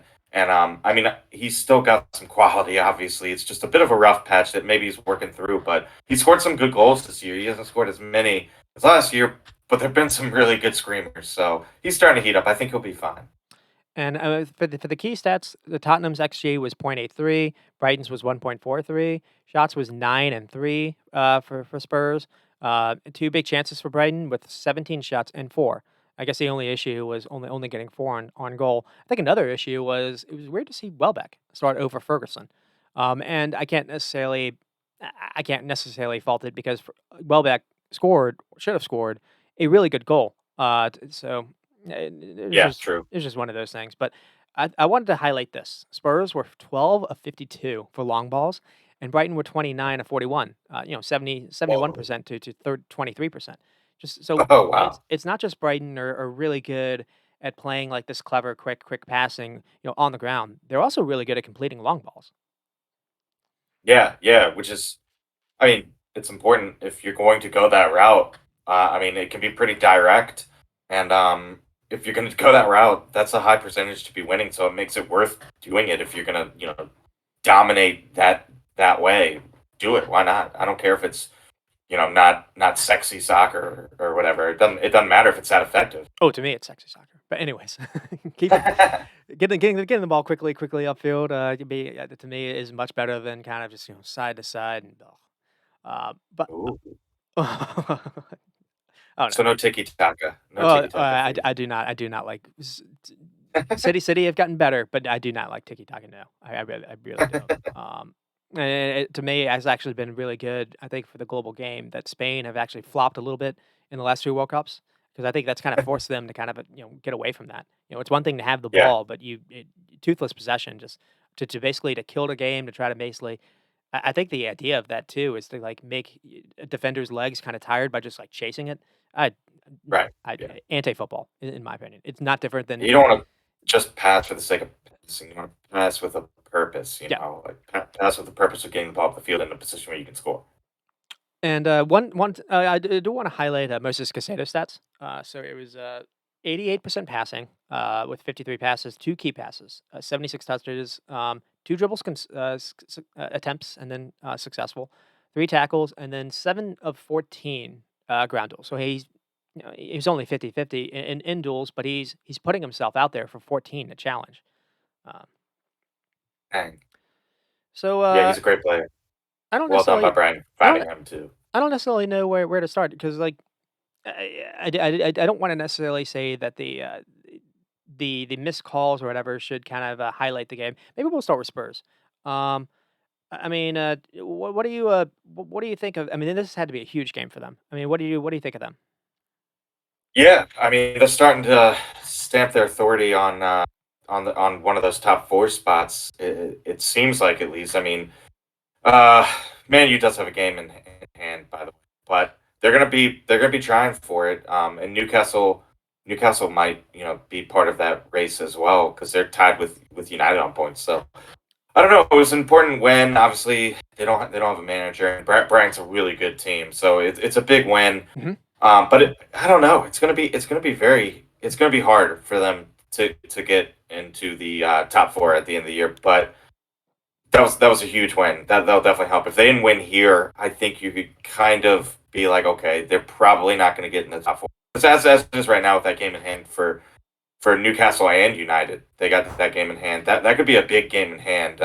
So they got to start winning games, and now they're not going to have Stellini. They're going to have like Ryan Mason because Stellini got sent off. So Yeah. I don't know. It's gonna be hard, but they do have Son starting to heat up. Maybe he can pick up the slack a little bit. I don't know, but Well, I know both you and I both questioned some of their center backs and defenders. Maybe it'll ultimately come down to that. I think Richarlison, I think, was on the bench. It was interesting we didn't see him. You mentioned we saw Dan Juma actually get a Yeah, run out, but we had a Tangina sighting. it does feel they need when Richarlison played. Again, it was Nottingham Forest, but what he was offering is he was offering these runs and he constant runs in behind where that was allowing that was allowing an outlet to maybe to go long because it does feel like that's the only kind of ball that someone like Oliver Skip can play. It does feel they have to be direct because the midfield is really poor at keeping the ball. The defenders are really poor at Yeah, keeping the ball, and it feels like it doesn't.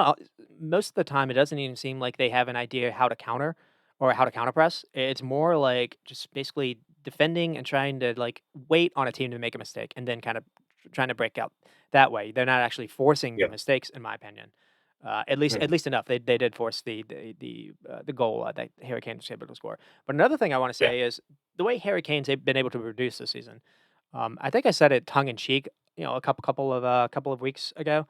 I kind of mean it now. I think he's been player of the season, not Holland. If He's if been yeah, he's if been they're more a- important to if Tottenham, yeah. if they're able to stay up in the top four, that'll be an insane I accomplishment get what because you're I saying. just do not understand. This team should be ninth place.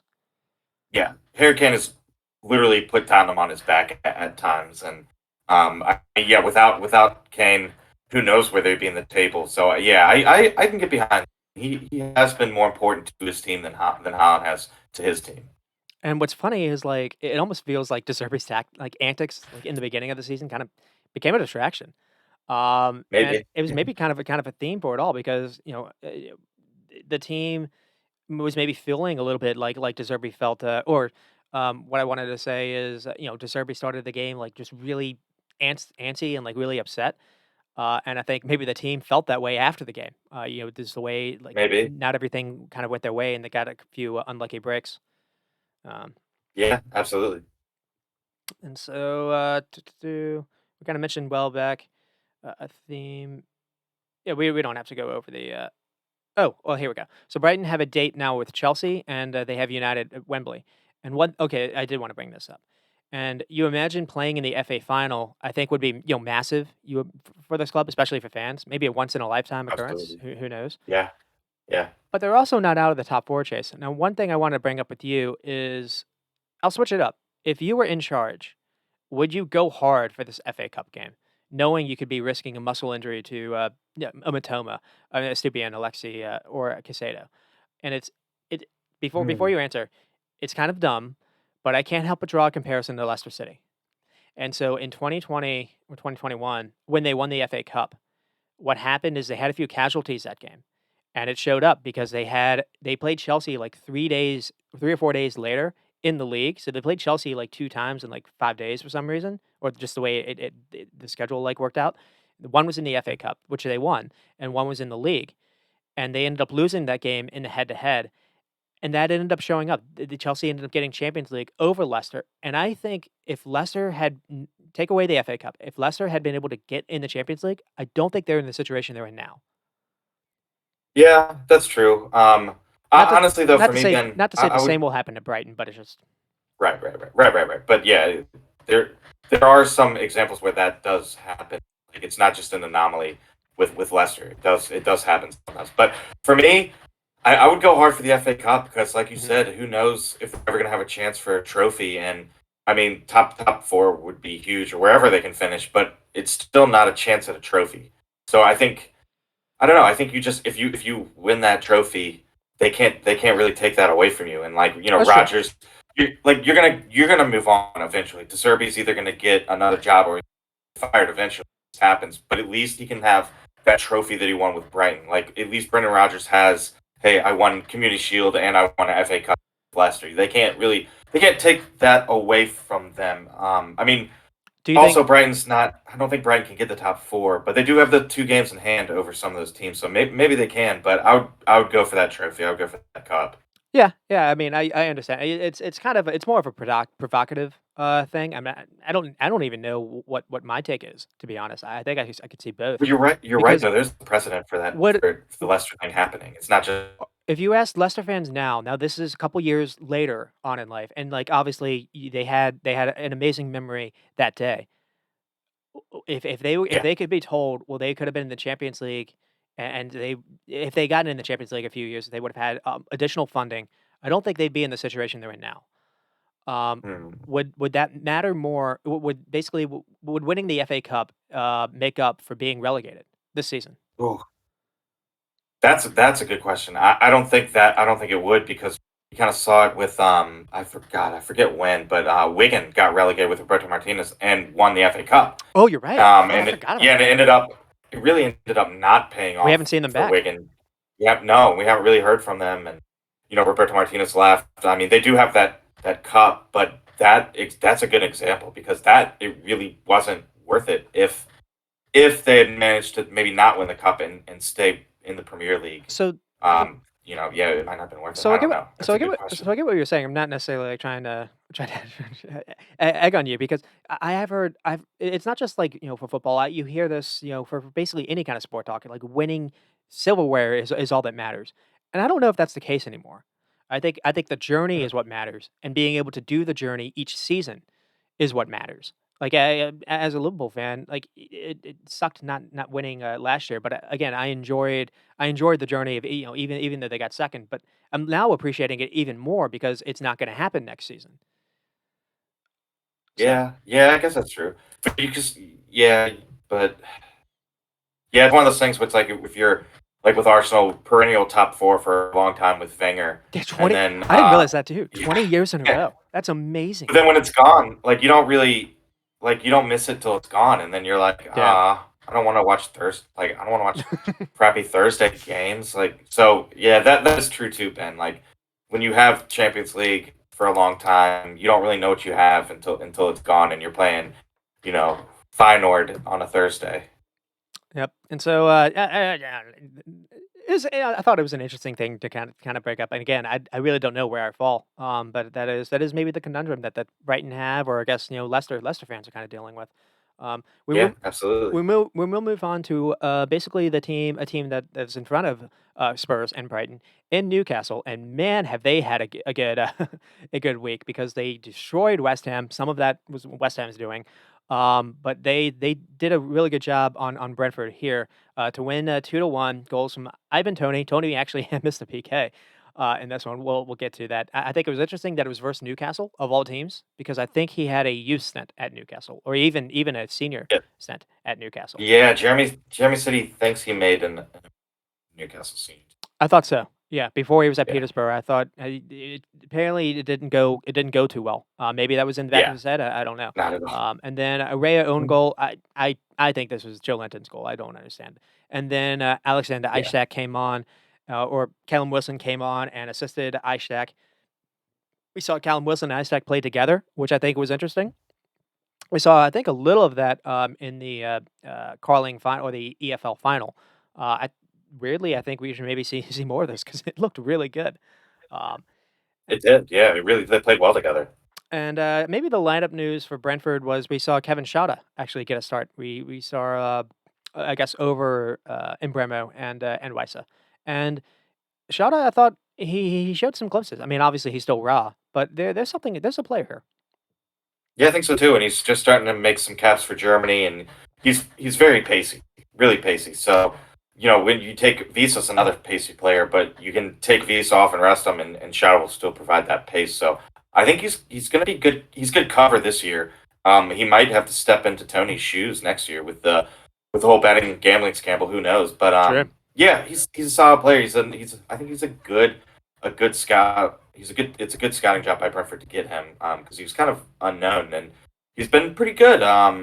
Yeah, some growing still to do, but he's been pretty good. He seems pacey though. At least He's very pacey, at least what I'm well, not that incredibly he pacey. seems he seems more of a player that likes maybe running out wide or making runs, and that I haven't necessarily seen him. If he is the idea to be a Tony's replacement, Cool. I haven't necessarily seen him being a goal scorer or being like maybe an option in the box. Um, Yeah, yeah, I think that's they'd maybe true. have to go somewhere else. I think there is a player I think for Coventry that Brentford could look at. Now he is in the championship, but um, Is it Guy Corus? Gyökeres, yes, yeah. Yeah, yeah. He's been huge. Uh, He's in the top five for goals and assists in the chain. And, He's a yep, good player. Tony had a lot of goals in the championship, and it actually has somewhat panned out. I think, Mitrovic had a lot of goals in the championship as well, and now Mitrovic has Mhm. had some issues, but he started off the season, like, well, so it seems like there is starting to Yeah. be a little more people having championship success, having success in the EPL, but, um Oh yeah, absolutely. one thing that was interesting with Predator as well is we did see, basically that 5 back, versus a good team, but we saw Josh Da Silva, get a start, maybe over Damsgaard. Damsgaard, I don't think has necessarily worked out, but, Jeremy kinda mentioned it to me, and I kinda forgot. It almost felt like, I mentioned how a couple, at the start of January, they had been missing Norgard. In a Mhm. similar sense, I think they've been missing Vitaly Janelt in a number of these games where it seems like he's a kind of Hmm. he's a tricky player where again nothing shows up stats wise, but he's like a 5 tool knife I guess is what they say. Mhm. He's one of the few that's actually really good to me. He can be physical, he can help out in duels, but he's good at being when being pressed. He's good at keeping the ball, and I think one thing that's annoying, or I don't say annoying, one thing that shows up with Brentford is they aren't good at keeping the ball enough. Yeah, that's absolutely true. Another bad day of possession and passing in this game too, stats wise. So, 273 passes to 413 and 41% possession. Again, and every game those numbers not a lot of possession, but I mean, if it works, it works. And they outshot Newcastle 12 shots, 6 on target. So Yep. yeah, I mean, it was a tough game. Newcastle's playing really well, and Brentford's kind of run into a couple good teams lately, and they got 2 losses in a row. But Yeah, he was just, maybe they can rebound. I don't. that Hopefully it's just a blip, and they play smart teams. But 'Cause they did lose to Man United in the midweek, and that game was weird because it started off where it almost seemed like Man United was gonna win this, like, 3-0. They did a really good job to yeah, come back. Brentford were on the front foot in the second half. And actually it was United that was defending and hanging on. And I think you somewhat saw yeah, that a little bit in the second half in this game where they were able to mount a little second half charge. yeah. And who knows if Tony buries that first PK? Who knows what happens from there? But he was able to rebound it and make the second PK at least. He's very good at PK, so it was kind of shocking to see him miss the first one. But yeah, who knows what happens Yeah, if he because it's buries not like those? Maybe it's they not just win. that Pope went, guessed right. It was kind of weak. So that's yeah. Yeah. It was perfect height too for Pope. Yeah. It was like up high and pretty close to him. He probably hit it. It was just too close. Yeah. And, for Newcastle's 11, Joe Linton was back in the starting 11. He was able to return versus West Ham, and I think he had a goal versus West Ham as well. And you see, there was no Alan St. but in a weird way, they didn't miss him because Joe Linton was very, very good. Yeah, yeah. They didn't miss him at all. Um, and, it started off early actually, for Brentford. Jamie, I think he even texted, like, in the 12th minute, where it looked like Tony scored, and it's just kind of it's ruled out, I think, for offsides. It's a recycled corner kick. The ball is sent in by Jensen, and then, I think, Janssen, wins the first header and just bounces off the post. I think Pope actually gets a finger on this, and the reason why that's important is Tony puts in the rebound offsides, but if this goes in by Janssen, there's I think Janssen's onside. This would have counted. So it's an amazing save by Pope if he actually does get a finger on it. Yeah, amazing save. Absolutely. I think he did get a fingertip. And then we mentioned the missed PK. And Oh, the one thing that's kind of unfortunate is the thing that draws the PK is Kevin Schade beats 2 Newcastle players for fun. He makes fools out of, Fabian Schär and Sven Botman. So you see what Kevin Schade can offer with the ball at his feet. Um, Oh, absolutely. Yeah. That and sheer pace is brutal. and then Brentford are able to go ahead with a Tony PK, another Tony PK, and this one comes basically it's poor defensive effort by Newcastle on a corner kick again. And Rico Henry is basically just kind of I think he's like crashed into him or like Alexander Ishak is I think he maybe kicks him or was trying to kick him. I don't know. I actually thought it was soft. But the thing that to mention here is Newcastle looked vulnerable on any kind of set piece by Brentford, and Newcastle normally pretty good at this kind of game. So it was interesting to see Brentford's game going toe to toe versus a team that's supposed to be good at defending him, and they still weren't able to do it. Yeah. Yeah. Very interesting. It was a good matchup too. Just two kind of different styles of play and see which style came out on top. It was an interesting game. And the play that leads up to the corner kick, I think, is important too, because Kevin Schade again causes Sven Botman issues with his pace. He's trying to get behind, and he nearly does. It's a fantastic ball by Ivan Toney over the top, and the ball just goes out for a corner kick. Um, the second half starts off though with Eddie Howe making some changes. So he subbed off Longstaff and Murphy for Callum Wilson and Anthony Gordon, and this was kind of cheeky. So he actually switched formations. I think he went to like a 4-4-2. Gordon kind of playing a little bit more wing side, and it gave Brentford some fits. It gets started with the goal by Joe Linton, well, David Raya, but it's credited to Raya. I think it's Joe Linton's goal. Yeah. Um, Me too. Me too. but Yeah. the Sure. mistake comes from Ben Mee. So the ball in the move and the lead up is really good by Newcastle, but I do think there's a mistake here. So um, Ishtek drops deep to receive the ball. He finds Bruno. Bruno quickly switches the play to Trippier, like on the wing, to kind of stretch out the play. Rico Henry runs to Trippier, and Trippier then threads a clever through ball to Joe Linton, kind of ahead of Rico Henry. And then this is where Joe Linton just kind of fools Ben Mee. Kind of he got it's almost like he's trying to fake a cross and then he cuts inside. Ben Mee goes to the ground, and then Ray is able to kind of or Joe Linton's able to face up Ray, and then I don't know if he's trying to cross. I think he's trying to get a shot on goal, and then it kind of deflects off Ray. Um, and then Newcastle able to go ahead with the second goal. This one by Alexander Ishak, and this is again you see what Caleb Wilson and Ishak can offer when played together. Because one th- when you have one striker that's both are actually good at coming deep, but it seems unlike with Havertz and Felix, in my opinion, one recognizes when one drops deep, stay forward. One has to stay forward, and they're good at kind of interchanging. Where Felix and Havertz on Chelsea, both will either drop deep or like both. You'd never have someone that's forward that's occupying the occupying center backs. And so what happens here is Brentford have the ball but can't hold on to it, which has been a bit an issue. Bruno is able to win the ball back, and then Jolene gets the ball to Callum Wilson up ahead, and then Wilson does well to carry the ball into the box. He finds Ishak with a wonderful finish. Oh, it was a great finish, and you highlighted Isaac last week and how important he might be, and he continues to be important here with the game winner too. And I mean, he's a player for the future. He's still a young guy. He's still very young, and him and Callum Wilson is going to be huge. And like we said last week, if one of them gets hurt, you got the other one in at least. Yep. So yeah, it's looking pretty good. He's a good young goal scorer, And I said. maybe that's a reason why we maybe haven't seen both of them play together because that basically is the insurance. Maybe. Um, Yeah, true. Maybe that's why. Another thing I want to highlight here is Ishak's able to get open because Joe Willock sprints ahead of him, and that drags both Aaron Hickey and I think Pennick to run with him. So Ishak actually has a little lane to get the ball, and it's a fantastic shot by him. Yeah, it was amazing. And Great then shot.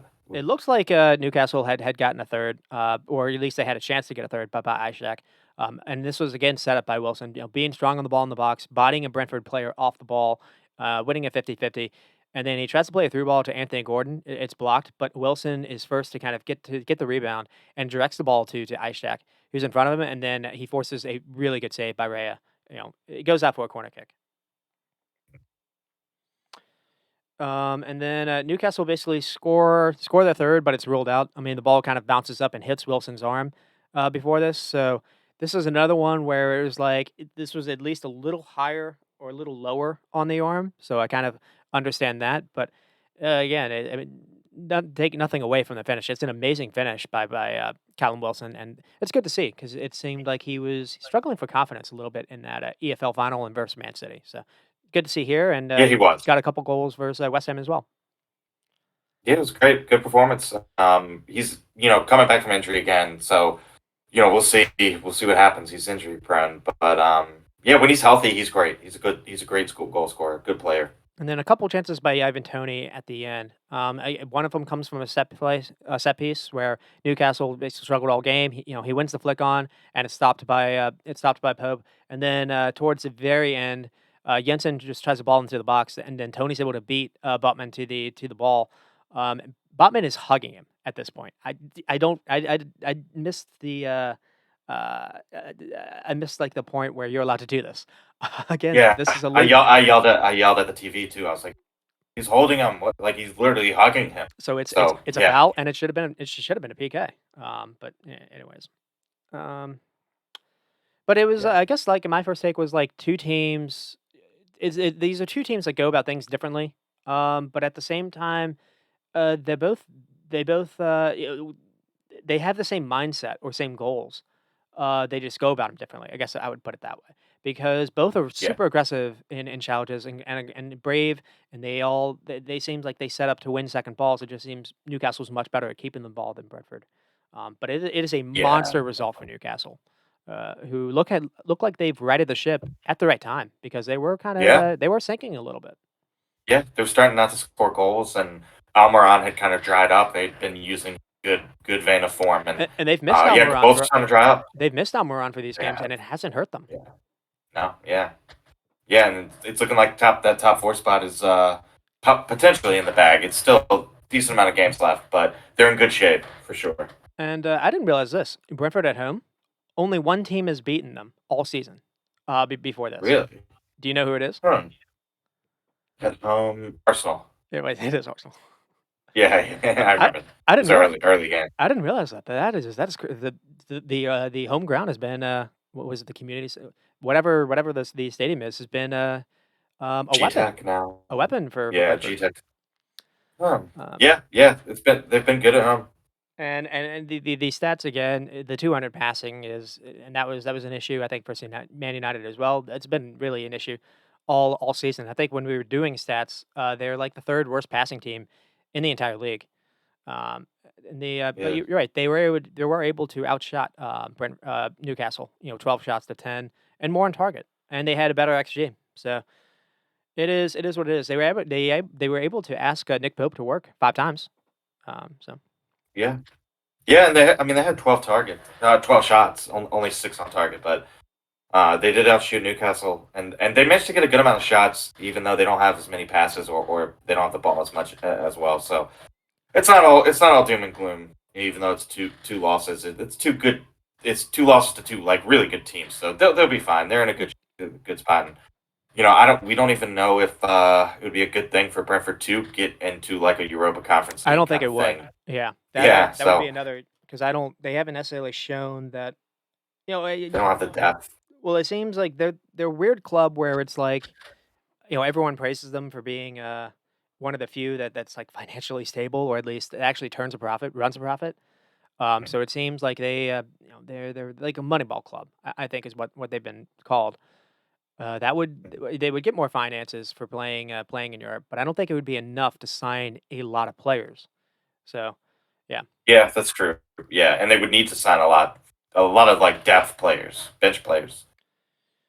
And let's see. This was interesting. Like the crossing was 9 for 25. It was 4 of 8 last week. So Hmm. they did try to cross the ball a little bit more. Newcastle was 3 of 14. That was surprising too because Trippier had like 50% crossing versus Man United. Um, and you're right. It's been 3 hard games for Newcastle. Brighton, Man United, and I mean for Brentford. Brighton, Man United, and Newcastle all in a row. And they were able to at least get a point there. Yeah, yeah, that's true. Yeah, good point. I mean, what did you think of maybe the shape by how or kind of playing Callum Wilson and Ishak together? I think it was great. I think we kind of wanted to see that happen. Maybe next time they'll start together, and maybe Murphy doesn't start, and it's Callum Wilson instead. but they played well together.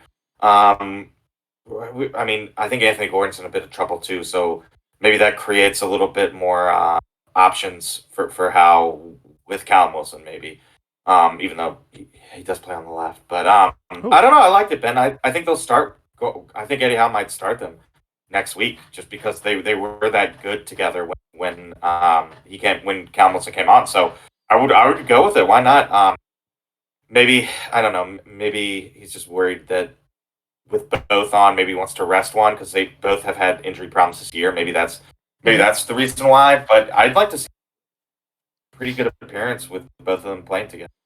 Yeah, because it did seem like that change honestly won them the game. I mean, so credit it's definitely worth, praising, Eddie Howe for his decisions because, uh, it seemed like Ishak was almost, like, isolated. So basically, it was Ishak versus, like, 3, center backs, for Brentford, and they Yeah. weren't able to really get him the ball. In the second half, at least you had 2, and also, when one was dropping deep, maybe following, it was basically, taking a center back out of the play. So it was credit to him, and he has been able, like Yeah. you said, he has been able to kind of right the ship, and he's been able to kind of, he's had some challenges thrown his way, and he's done well. Mhm. Yeah. They've weathered the challenges and they're heating up at the right time. I think too. I think the dip in form happened at a perfect time because they got it kind of out of the way and now they're back on the with the season coming to a close. It's the perfect time to go on a hot streak. It is, and for Brentford, I mentioned how maybe a positive here is less on the result and more. Vitaliano was actually able to come on late in the second half, so it looks like he's fit Hmm. again. So maybe we'll see him because I did not necessarily think Damsgaard was working, in midfield when they do have to try to play like a 3-man midfield. I didn't think Yeah. he was necessarily working. I think it's like too physical for him. The only other Hmm. guy I think they have is Baptiste, and Yeah. Shannon I Baptiste is good. I haven't seen enough of him to have an opinion, but it to me He's it a does solid one. to me it doesn't seem like De Silva can run with the ball and he can maybe be a guy with legs, but I don't think he's someone that can make a pass when being pressed, and sometimes you need Hmm. that. Yeah. Yeah. I get what you're saying. I think I don't know. Maybe it'll be Damsgaard again instead of De Silva. I don't know. But at least you have Norgard and Jensen. Pretty good. Maybe Deanna will start with Norgard and Jensen. That could help. And so we move on to Man United and Everton. This game was on the one on the in the morning. It was a good one to wake up to. Maybe if you weren't an Everton supporter though. Man United Yeah. do go on to win 2-0. This game could have been 9-0 the way Everton started in the first half with a goal from Scott Yeah. McTominay, someone we wouldn't have expected. And then Anthony Martial came on in the second half and got himself a goal with a really good ball by Rashford. Um, I think the Mhm. match recap was United was shot out of a cannon. I think they had 21 shots, and it looked like Everton were able Like to kind of 29. scrap their way, or at least 21 in the first half. Maybe it was Oh, in the first. Oh, okay. So 8 in the second. I Damn. think so. Phew. Okay, that makes sense. I think yeah, one Jesus. one of the things was they only had 8 shots in the second half, and I was like, "Only 8?" Yeah, only 8 shots. Only 8. Arsenal got that the entire game. It looks like Everton at least, scrapped their way a little bit into the game because it was still only 1-0, well into the second half, and then Coleman made a hard mistake. Really, if you're an Everton fan, I think that's where the story lies. They're both fullbacks, Coleman and Godfrey. Basically, they packed their bags and they cost their team maybe points here because they were both really bad. Um, but I think the leading Yeah, off yeah, the true. leading off story, I thought it was gonna be, Man United were missing Casemiro, Everton were missing Decore. You really saw that Decore miss actually maybe affect them a little bit more. Um, I think the leading story has changed to Rashford's injury, and I don't know, you have Europa coming up, you have Brighton coming up in the FA. And it's coming at a time when you're getting Christian Eriksen back, you're getting Anthony Martial back. It looked like things were starting to be almost perfect for Man United to make a pretty good run at this, and Yeah. that injury could be huge. We don't still know about it, so it could be nothing. Maybe they got lucky, but it's never good when you see someone grab at their muscle. Yeah. Yeah, especially in soccer, you know, just a little groin issue can keep you out for months.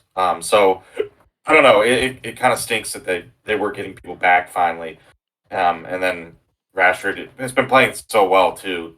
So yeah, to see him like immediately grab for, I knew it probably wasn't going to be good. But I don't know. I'm looking it up now, and it seems like he's out for at least a couple weeks. So That makes sense. I don't know. Maybe it's more of a question of will he be back before the end of the season? Uh, Because like we said, they have that so many games. They really need him. that's what I was thinking. Like a muscle injury is usually like even if it's like a grade quote unquote grade one, that's 3 to 4 weeks. Um, and Yeah, that's the best you can do. Now yeah, sometimes it can just be a freak. Where maybe someone is back like within 5 days. But that's very that's very true. rare. Um, It sounds like Ten Hag was saying that Rashford would be able to return for the season run in. So I guess at the end of the season. it's But he not also gonna said happen. that Not gonna happen for Brighton then no, for the FA.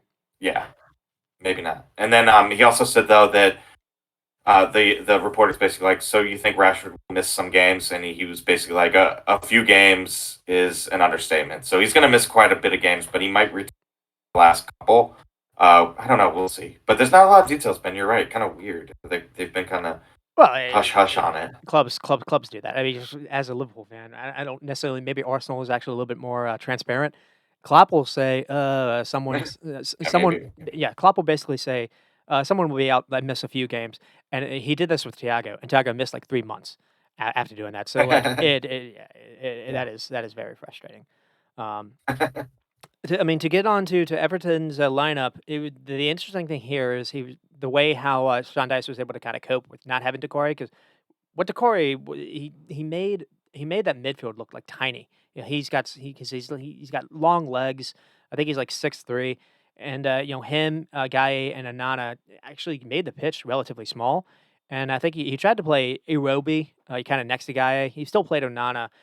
You had Demore Gray and McNeil kind of the wingers, but he tried Ellis Sims at striker. So we finally saw Ellis Sims get a start, and unfortunately, it was maybe too big for him because he had a chance to maybe give Everton the lead, and he hit it wide, and it was kind of Yeah. he kind of flopped the shot. He kind of scuffed it.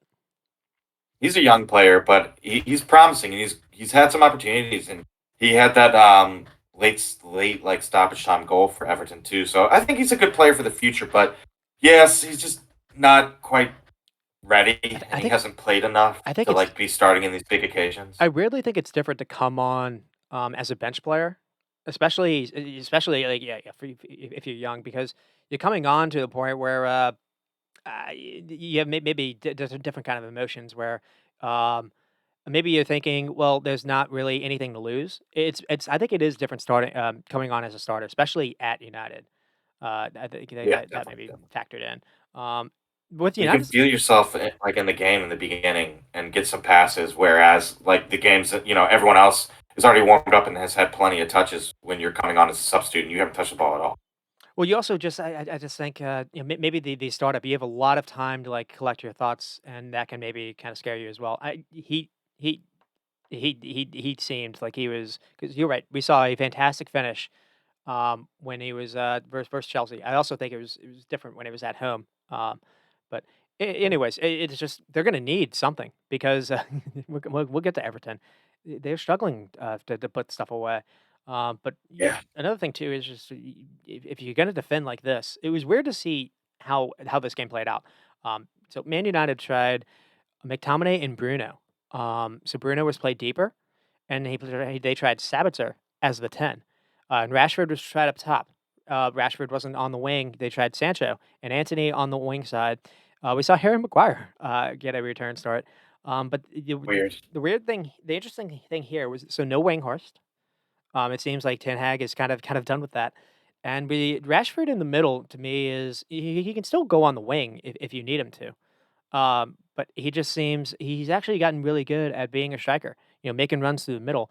And the interesting thing, I guess, in this game was all the danger was out wide, so that was why that's where the fullback issue, I guess, kind of showed up. Oh yeah, absolutely. Um, I mean, to get to the first goal, Rashford's able to kind of keep. This is another good example of it. So Rashford's able to get the ball. He's surrounded, but he does fantastic to hold on to this, and he draws numbers kind of forward to him. And so that means fewer players to mark other guys. And so what he does is he finds Sancho, who then threads the ball to McTominay, making a run, and McTominay is able to beat Pickford near post. But in Man United's start to the goal, like you said, it could have been double digits, to be honest. The way they were just able, Everton were playing a super high line, and you're doing that with James Tarkowski, uh, uh, Michael Keane, who don't Michael necessarily Caine, yeah. great for pace, and then No, Ben Godfrey acted like he had never played fullback in his life. And I think he's a right fullback, and they were playing at left fullback, and he was yeah, allowing Anthony to get behind him for fun too. And so one thing that was interesting is the way that United played Bruno. Bruno played him like kind of deeper.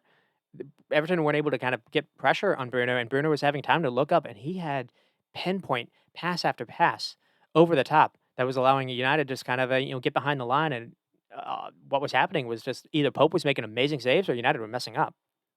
yeah. And Pope, or I mean, not Pope. What's his face was brilliant. Pickford. Yeah, Pickford. Yeah, I do that. Pickford was brilliant. I do that way too many Kept him in times. it. Oh yeah, me too. Both 1 and 2 in England. And then, yeah, I just have like all my notes keep saying like amazing save after Pickford and Pickford. Um, and then Man United are able to get the second goal, and it's a huge mistake by Seamus Coleman. It looks like Bruno again is trying the ball over the top, or it's Lisandro Martinez trying a simple ball over the top, and it doesn't come off. It goes right to Coleman. Like Rashford, is behind him, but it's mishit, and Coleman isn't able to control it, and the ball is able to get past him. Rashford gets onto it, and then it's a simple square ball. And then Martial has a really good first touch. That's what sets up the goal, and then he's able to flick it past Pickford. Yeah, it was a terrible mistake by Cole. And It's uncharacteristic of him because he's it was a a good veteran, it but was a huge part in the game because it looked like Everton had found a way back into it a little bit, and then this killed it. absolutely. The game was done and dusted after that.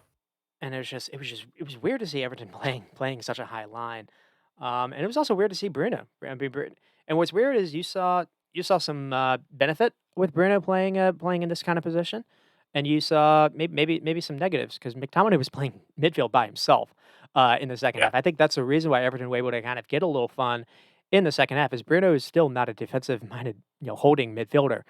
He was kind of leaving that space a little bit more. And another thing too is Everton weren't playing such a high line in the second half, and as they're playing, I guess 15 yards further back, the space to get those balls over the top wasn't really there, and so Bruno trying these Hollywood balls wasn't coming off, and so that forced him to kind of think a little bit differently, try to get some balls to feet, and that's harder to do. And Everton were actually able to kind of cut some of that off. So Bruno was actually giving the ball up a little bit in the second half, but. Yeah, weird to see, but Um, I mean, 3 games without Casemiro, and I think they only dropped points versus Newcastle. So if you Man United, everything would have been because you're getting Casemiro back, getting Christian Eriksen back, getting Martial back. Everything kind of gets thrown on the back burner with the Rashford news. yeah, it just kind of dampened the win. It kind of dampened everything, and I mean they have a lot of games coming up, so hopefully for United, if you're a United fan, it's the injury isn't too bad, but it's gonna be I think a couple games at least, and they're gonna every game's crucial at this point for them. I mean, you got either cup games, Europa League games, or trying to lock down. So every game's crucial. And the larger issue for Everton is how are they going to manufacture some offense? Sims did score that goal versus Chelsea, but he looked overwhelmed here. Um, he didn't play versus Spurs on Monday, so I don't think it's necessarily a legs issue. Now they did play versus 10 men, for a large part of that game on Monday, and this was the early game. So maybe there was some of that. Maybe that's the reason why Everton was so bad versus in that first half. I don't necessarily know. But hindsight is 2020. I think it doesn't look like Neil Maupay can come on and necessarily be a danger man for them either. No, And yeah, I know. if I'm an Everton fan, I'm wondering, unless maybe they had financial trouble, we don't know. I'm just wondering, man, could they use Richarlison right now? Man, Yeah, could they use Anthony Gordon right now? yeah, It yeah. was just weird to sell him and not have a replacement. I think the idea was to get Danjuma, and they were just beaten. But it's just weird Yeah, that they didn't have unfortunately. a backup plan because you look at this, 29 shots, 21 in the first half, like you said, 11 on target. Everton had 15 shots and 1 on target. And Everton did have one point something XG. Man United had 3. Um, and then Pickford was with the 9 saves, but Pickford did keep you in this game. Unbelievable. And there was a Yeah, chance there was a yeah, chance to get something here. yeah, absolutely, and that's all you can really ask for if you're Everton against these big teams. And, Anthony and Rashford were getting all these looks in the end, but it's McTominay that gets the opener, which funny, kind of fitting because we didn't talk about him a little bit last week's show, and he was the defensive midfielder in this game, but he was at one point able to get a clever run into the box, and he was 8 of 21 duels, and so that doesn't sound good, but he was forced to go into 21 duels because Bruno was playing defense by himself, or he was making him play midfield by himself, and he did have 6 recoveries. So I actually thought McTominay played really well here, not just for the Yeah, goal. I think so too. He did a job as a defensive midfielder, and I don't think that's his position. Yeah, yeah, he played well. And takes to remember. I mean, getting Ericsson back is going to be big too. It's not just Casemiro. Definitely. But Yeah, definitely. one thing I'm wondering is if obviously the Rashford thing kind of makes us differently, but if you're able to, let's see, with Ericsson back and Casemiro, I'm wondering if you can maybe kind of see this. So I think one thing I put down was maybe going forward, you Ericsson and Casemiro, and then instead of trying Bruno, it seems Bruno is kind of the issue. There's no way to kind of know how to play him. You try him at right wing, play Sancho as the 10, and play Martial ahead of Rashford. So Mm. Martial kind of the striker, and then Rashford kind of left wing. I think you'd maybe get a little bit more out of the entire team that way.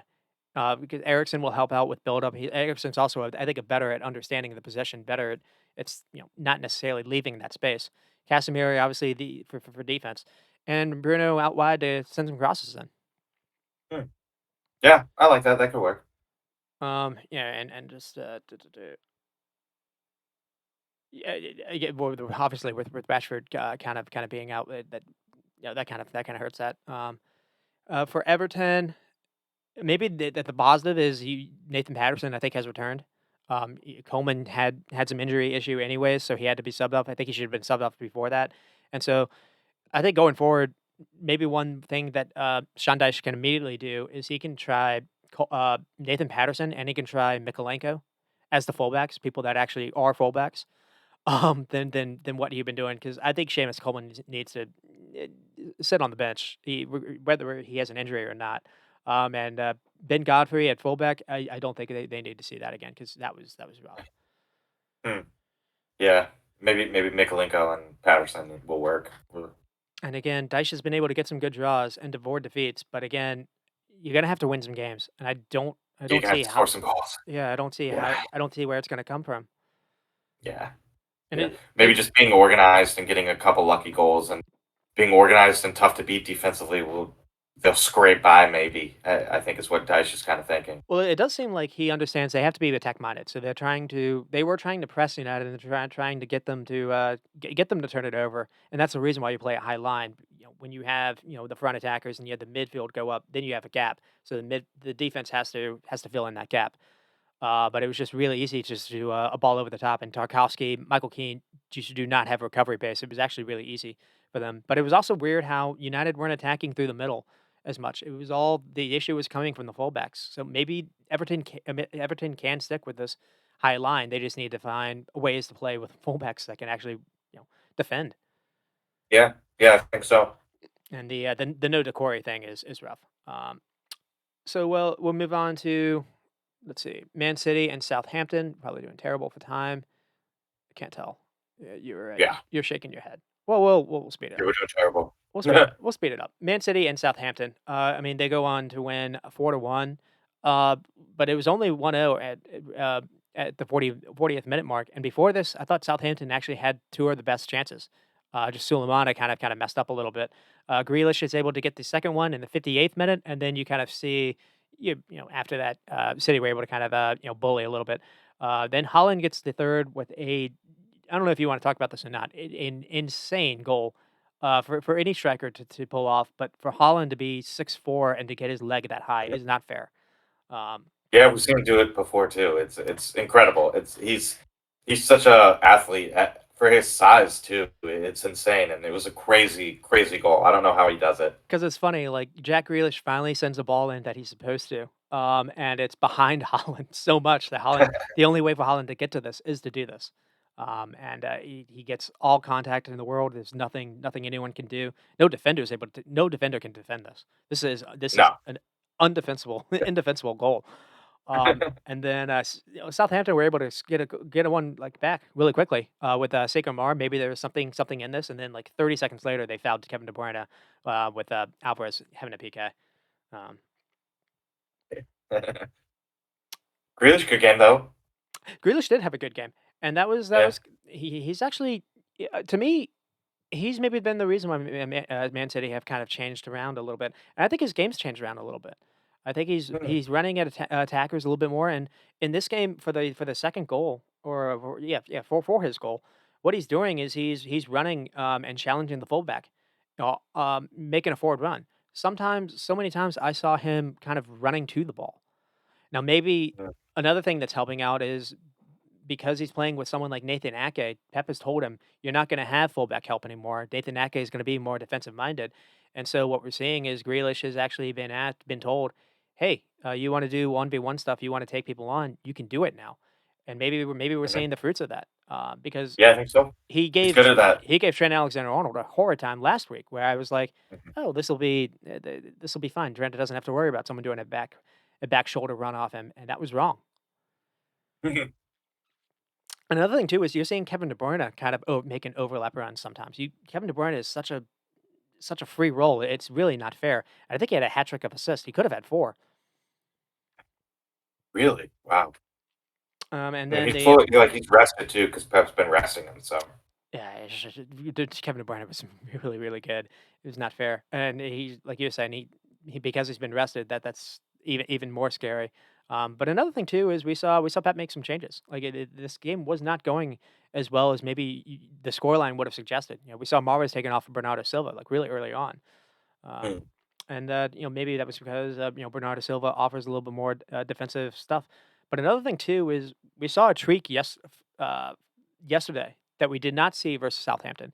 And I'm curious if maybe the reason is because of what Southampton were able to do, because Sulemana was able to get behind Man City, and it just the kid's like 20 years old, and he looks yeah, like he's a speedster, not really a finisher. And maybe Pep was like, I can't play John Stones as a midfielder and the fullback. So what he did is right. he's playing a Kanji. He played Kanji yesterday as the fullback, and John Stones was basically a midfielder and the center back when he had Mm, to run back in possession. But it's easier for him to run to the middle than necessarily out wide. right. So it looks like that's maybe the trick. And I don't know if that was just versus Bayern or what, but that was interesting. And obviously yesterday it worked. Oh, we're great. Yeah, fantastic. And I don't know. I mean, Pep with this team and everything that they can do is always hard to defend against all the time. Really. And then, I mean, the stats, Man City did have 13 and 8 on target, but they only had 5 shots and 3 on target in the first half. This wasn't going that great. They ended up with 5 big chances. Southampton Mhm. were point 0.4 XG. I think that was kind of harsh. I thought, Sulemana had a pretty good chance that Ederson was able to kind of stop. Um, but Man City really did only have 2 shots, at least on goal, before that first Holland goal. So. And we mentioned the uniqueness of the back three. I thought weird to be honest, because of what Suleiman was able to do. I thought that was going to play into what Bayern wanted to do, and maybe the game is differently if Upamecano doesn't lose his head. But Yeah, true. it's interesting how Man City's fullbacks are Kanji and Ake, basically two center backs, Yeah. and Stones is either a midfielder next to Rodri. Stones had another good game yesterday as well. Or he can also run back and be a defensive-minded center back, if needed. I think he had uh, a really big block actually on a big goal. And so it does feel like Pep recognizes he has good enough forwards to create. And he doesn't need to risk defenders going forward. And I think that's been a different too. That maybe that's a reason why he was like, I don't need you, Cancelo. I just need someone that can stop transition goals. Yeah, good point. Yeah. That's all. Yeah, you're right. And then Holland on 30 goals, Kevin De Bruyne, the youngest player to reach 100 assists. Which one impressed you more? I think the three assist. And then, yeah, you mentioned Grealish being a difference maker. Another thing that's a difference maker is maybe the reason why Sulemana didn't score this game is Ederson's positioning does seem better. I remember versus RB Leipzig, he came out and basically maybe could have had a red card, but he came out and absolutely fouled someone. It seems like he's been struggling to do that sweeper keeper role, and yesterday we saw versus Bayern as well. He's staying more in his box. So I don't know if Pep told him to do something or what, but that to me is interesting because we saw that yesterday and we saw that versus Southampton. Mm. Yeah, but Pep told him to do that. And I would imagine, but and then we'll move on to Leeds and Crystal Palace. This one ends 5-1. But what was interesting is it was 1-1 at halftime, and Leeds got the first goal with Bamford basically on a corner kick. I thought Leeds actually were the better team, weirdly enough, and then Crystal Palace just completely woke up, and I don't know how it's happening, but it just seems how is Roy Hodgson doing this? 'Cause it's an entirely different it's a miles different team, and he is making, doubters, eat some crow here. yeah, absolutely, and good form. It just seems they found a groove playing Eze. I don't understand why Eze wasn't being played. And then Leeds really do have some issues. I don't think Weston McKennie is a defensive-minded center back. I mean, full midfielder. He's playing next to Rucka. Rucka did not have a good game. They're missing Tyler Adams dearly. But another thing too is it's Luke Ayling, Robin Koch, Struck, and Ferber. That is a relegation-minded back line. And I think if Leeds do go down, it's going to be because of that. Yeah, yeah, I would agree. It's not looking good, and they had the opportunity to recruit some defenders in January when it was obvious that that's what they needed. They didn't do it. I mean, they got like Vober, and that's it. See, that's what. Oh, well, they're missing him dearly. But another thing too is the announcer said when Jorginho Rutter came on that he was their biggest. He was the biggest transfer signing. They broke a record, and I don't under. Wow. All right, so one he didn't. I looked at back. He didn't necessarily. He wasn't that prolific in the German league. Now I get they had to. They were worried about Patrick Bamford, but to me, it's just weird how you went. Why this defense gave up 80 goals last season. And the Unbelievable. defense almost relegated you last season, and the only thing Mm, you brought in, Nanto, you brought in, Tyler Adams, you lost Calvin Phillips, you brought in, Rocca, brought in, Sinistera, Nanto, um, but those aren't necessarily defenders, the defenders. right. Those aren't Yeah. fullbacks, and those aren't center backs. Yep, and that's what they desperately needed. Really do, because they cannot defend to save their lives. I mean, conceding 5 goals to Crystal Palace. To Crystal Probably Palace, right, this wasn't Man before City. that, like it probably took like 5, 6 games for Crystal Palace to score 5 goals, and then bam, they score five in one game, and it really highlights how bad Leeds' defense is. I mean, just a number of these goals. I think Elise had it like a hat trick of assists, but a number of these goals is just no one getting close to Elise. Maybe they didn't recognize who to mark. No one defending headers. I think there were two headers in this game, and another thing too was there was absolutely no midfield connection. There was absolutely no midfield protection. There was a chance, and another thing was Luke Ayling was giving the ball away for fun. Leeds lost complete control of the game before this scoring barrage happened, and so that was another thing too. Just Crystal Palace were able to press them, get them to turn it over, and then Crystal Palace were really good at breaking, and Leeds defending and with space was just problematic. Absolutely, yeah, very And problematic. Jeremy prophetic a little bit because he was like, "Oh, I think Palace will be safe." Like a couple weeks ago, because he looked at the schedule, and he's cooked Mm. with that a little bit because I Yeah, I was worried two about wins in them, a and row. they've turned around. They've got a 6 point cushion in the safety. Looks like they can add if they can just get another win for the next like 10 games. That's probably going to be enough. Yeah, yeah, they're in a good place. They're kind of close to the relegation zone, but yeah, a win would probably really, really, really ease the tension. And they're in a good place. The 2 good wins in a row is awesome. And again, just the no Tyler Adams, I do think is maybe hurting a little bit, but I don't think that's enough. The Werber missing Werber is definitely hurting That's them. a big one. Yeah. Yeah, definitely. All right, and we'll move on to Leicester and Bournemouth. On this one ends Bournemouth with a 1-0 win, and it's a goal from Philip Billing, but really it's an assist from Jamie Madison. And what's unfortunate is two games in a row where Ndidi had a pass back that led to a goal, an important goal. Last week I think versus Leeds or versus whoever they played in the midweek as well. It might have been Aston Hmm. Villa. Um, Yeah. And so, Leicester are somersaulting, I think, into trouble, because this game you saw a team that knows who they are, how they wanna play, and you saw Leicester looking completely confused. Mhm. Yeah, it's only Leicester and Nottingham Forest out of the last 5 games. Only those two have the worst record out of the last five with only 1 point out of 5 games. So not looking good for those teams. Even Southampton has 1 point in that amount of time. So not looking good. Getting rid of Rodgers isn't going to do anything either, really, at this point. Unfortunately, look like it. But we'll see what they do. They got a couple games left. They really have to start winning some games.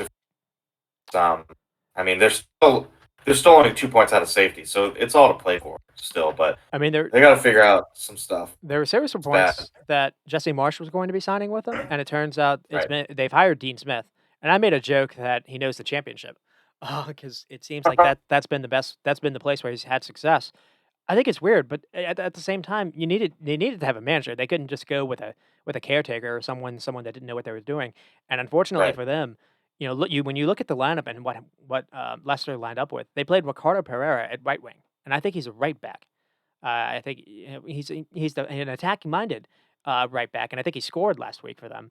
But that did not work out at all. You've got someone like Tete on. You've got Iheanacho on the bench. He came on in the second half. We saw Daka come on in the second half, and Leicester actually gave it a go in the second half. But the way they lined up was awful.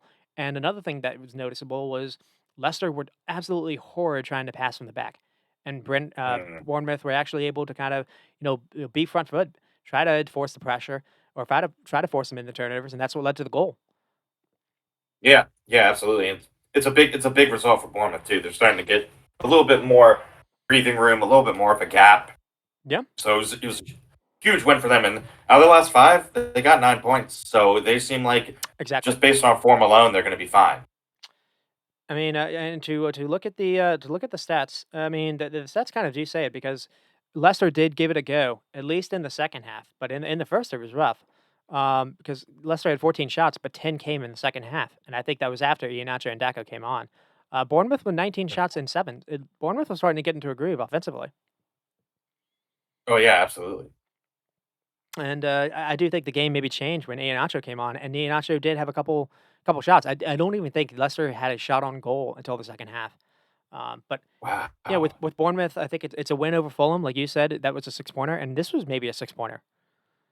So oh, no, Absolutely, absolutely. not the win over Fulham, but this one is a six-pointer. But like you said, 3 wins in the last 5 games, and maybe one of them is Liverpool. And what's interesting is the way that they're pressing and being front-footed. They're not just I mean, they're taking the game to teams, and they did this with Liverpool, and they gave Liverpool fits when they were pressing them. Absolutely. Yeah, it seemed to work, and they're starting to pick up some steam, Ben. I think it'll be good to see them next year in the Premier League. Let's see what they can do and build off of because it's not bad. It's not bad form. And maybe they got the right manager now too. I don't. And that is I mean, them staying up would be a massive statement, where, 1, it would be a club that, stuck with their well, they fired the manager within, like, the first game of the week.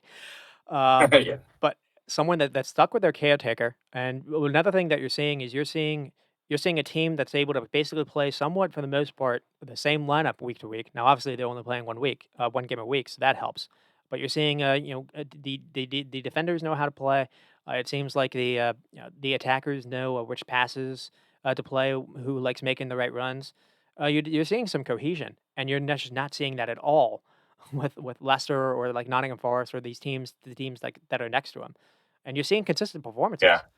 And yeah. True. I do think that's worth a couple points here. And I think so. when it's coming down to something getting close, maybe a couple points is maybe enough to keep them up. I do think their defense is still an issue because once Leicester Absolutely. looked a real outfit, once they brought on Iheanacho and Daka, I thought Bournemouth was struggling marking them, and Chris Mepham especially. And I think they got lucky maybe that this didn't end in a 1-1 draw. But Yeah, true. there's no reason to be negative, because they work hard without the ball. They're not just sitting in a block all game, and they're giving things a go. And Philip Billing continues to show up for them as well Yeah, Philip Billings been huge. because it's a Big part. yeah because it's an the Jamie Madison plays him the ball, but Philip Billing still has to finish that. So Yeah, true. and then for Leicester it's scary. I mean Vardy. We saw Vardy return to start, and I think we maybe saw a reason why Vardy hadn't been starting for a couple of these games. But it is weird how he has started the last two games, and Yeah. that's only happened after Rodgers has left. Um, Yeah, and he hasn't particularly produced or played particularly well either, so they're in a lot of trouble. I mean, maybe they're missing Tillmans more than I realized, because the way that they were so bad passing from the back. Someone like Tielemans is a controller. Someone that indeed he obviously doesn't like the ball at his feet at all. He's a defensive-minded midfielder, and when he gets the ball, he wants to just pass it out of his feet as fast as possible. But Mhm. it seemed, and they were missing Karen Dewsbury Hall in this game because he got two yellows. So maybe the positive is you won't miss him for that many games, but someone like Tielemans is like someone that can collect the ball and then get it to Madison to make him dangerous. It felt like Yeah, in this game they were struggling with that a lot. They could not get the ball to Madison or where Madison could maybe find Vardy. They were struggling in the first phase and second phase build up to even get the yeah, ball that's true. to even get the ball to the attackers. Yeah, and the back. I mean, the back four looked on paper pretty poor too. And it's only Man City up next for them. So, Oh. but Yeah, you might want to just start to write them in as one of the relegated teams.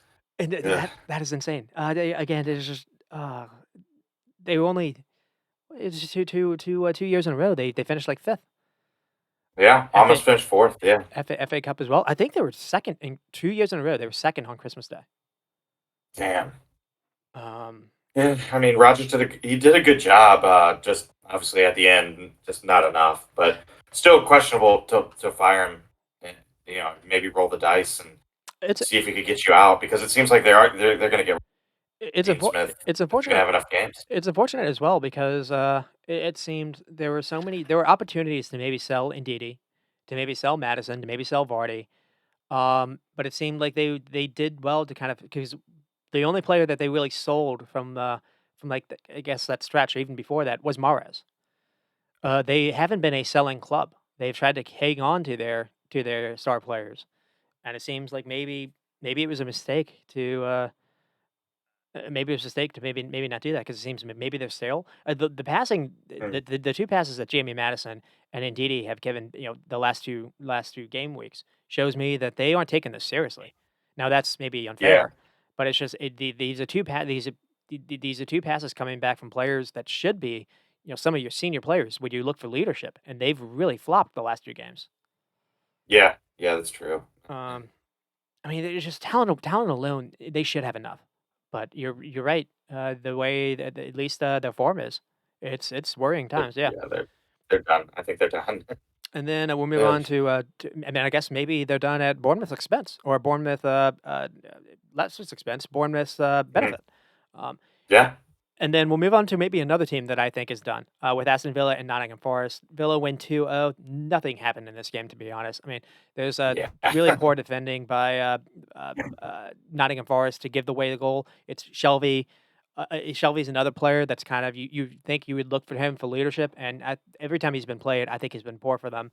He's been a weird Mm, buy because they brought him in January, and yeah, I think he's trying to pass the ball to Niakate, and just it's a blind pass. So you basically pass the ball back to Bertrand Traore, and he is able to put it away. Two goals in 2 games for him, which is good because Leon Bailey had to go out injured, and then Ali Watkins was able to get a second one, and I think it's 9 and 11 games. But the only thing to highlight here is Nottingham Forest.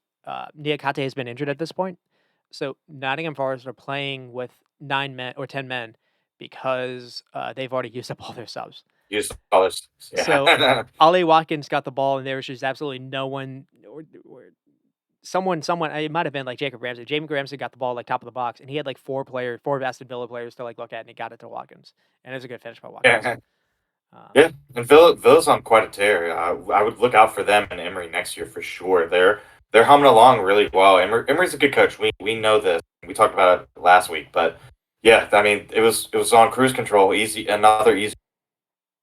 And just you just Forest set up to play, like, super defensively.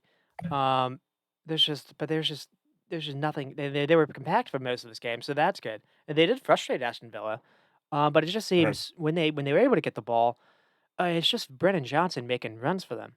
And, they had 6 Oh shots, yeah, 2 I on love that guy. target. I don't and it seems to be a different mid-pair pairing or a different, back line for them or a different front line for them every single game week. And just, Yeah, it's the complete opposite when you compare what Bournemouth, have been playing with. And if they do go down, I'm gonna put some of this on Cooper. Now it's not been an easy oh job, yeah, but they just it's one thing to start off early in the season kind of struggling with a new team. You're seeing the same problems this late into the year. It's a problem. I mean, 149 passing, they're the worst passing team, I think, in the league, and it's the same yeah, every single week. yeah, yeah, Corner kicks tell the story as well because it was Forest with 1 and Villa with 8, so they weren't even able to kind of, get something on a set piece. true. Yeah, Cooper might, if they get relegated, I think Cooper's gone for sure. And, not to necessarily rain on the parade, but I do think this is maybe a bit of a carry job, by Watkins because I don't think Villa has necessarily been lights out, but they are getting the results and getting the points they need. So, Mhm. there's some of that. Um, but, Yeah, 4 wins in a row. eh oh, one thing I wanna say here is it's one thing when you lose a game to, like, to a top team, at the last minute, something can happen, like, that can go 2 ways. So, you can either fall into a lull and make that one loss into, like, several, or you can take confidence in what you kind of took from that final whistle. And I don't think we should ignore how Aston Villa and Bournemouth have reacted and rebounded themselves from those 2 Arsenal defeats, because both kinda happened Mhm. at the last minute. And Yeah, it seems both those clubs looked at those defeats, and it inspired these players that, they can play on the level somewhat. Like, it's not yeah, like, "Oh, man, just, it's never gonna go right for us." It almost seems like they've taken confidence from losing to Arsenal. yeah, and I would too because they played the top team in the country, and they played them very hard, and they almost got a result. Bournemouth as well. So yeah, they should take pride in that, and they should take a little bit of confidence in that. If you can play with the top team, you can play with anyone in the Premier League, certainly. And then, Forest now do find themselves in 18th. Now, for the longest time, they've actually had a little comfortable, a little bit in the gap. They've had they've been, I guess, like 14th or 15th or whatever. Now that they're actually Yeah. in relegation form or in the actual bottom three, they've got to play themselves out of it. And I get that they do play better when they're at home, but I do think you can maybe pencil this one in. Yeah. I'm less on the Leicester thing. There's maybe something there. Forest, I think, or one of the three that you can just X out. Yeah, I would agree. They have one draw in their last five, and their goal differential is -30. I mean, even Leicester's is -12. So yeah, I don't think there's any They're hope losing. for them either. Then They're also not scoring enough, conceding too many. Yeah, getting injured. they're getting Yeah, it's injuries bad. at the worst time too. They have a huge squad, but I mean, you lost Kurati in this game as well. I mean, he's probably your better, defensive minded midfielder. They don't have Sergio Aurier, they don't have Lodi, and the team's been entirely different since they lost Boli or Bali. Yeah, Um, Wolf Bali. and just the center back pair. I mean, Felipe has come in and he's actually been pretty good for them, and you do have Navas, Yeah, but oh man, it is not looking good. Niakate had to get subbed off in this game for something. I don't know if that's long term or not. He missed almost the whole season, so yeah, you don't want it to be a reoccurring injury because that would be probably the rest of the season for him. I Um, think so. Yeah. and Be the interesting to see if they get relegated, where all those high, high quality players like end up, because they're not going to stay. They're not going to all stay with Nottingham Forest. So it's going to be a lot of good players that might be available cheap on the cheap if they do get relegated.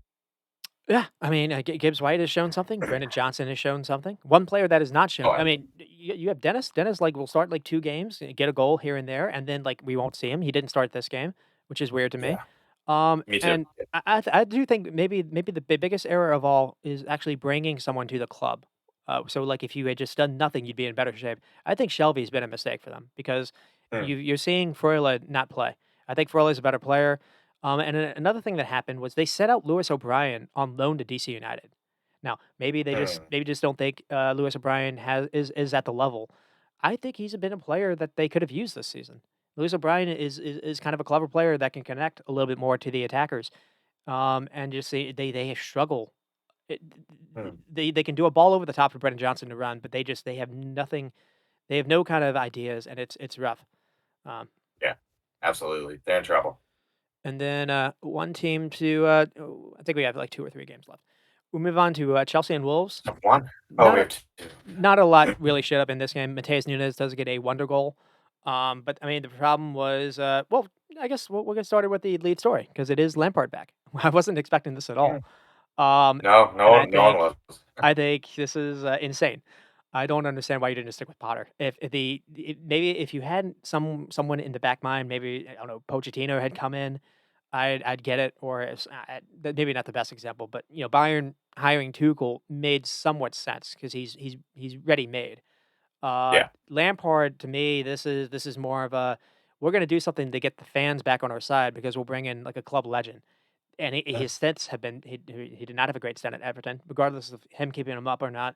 And I don't he did not well, he got Chelsea his first season was good at Chelsea, but the second season Mm. was a disaster, and he got fired Yeah, because they were on absolutely. relegation form before he was hired or fired. Yeah.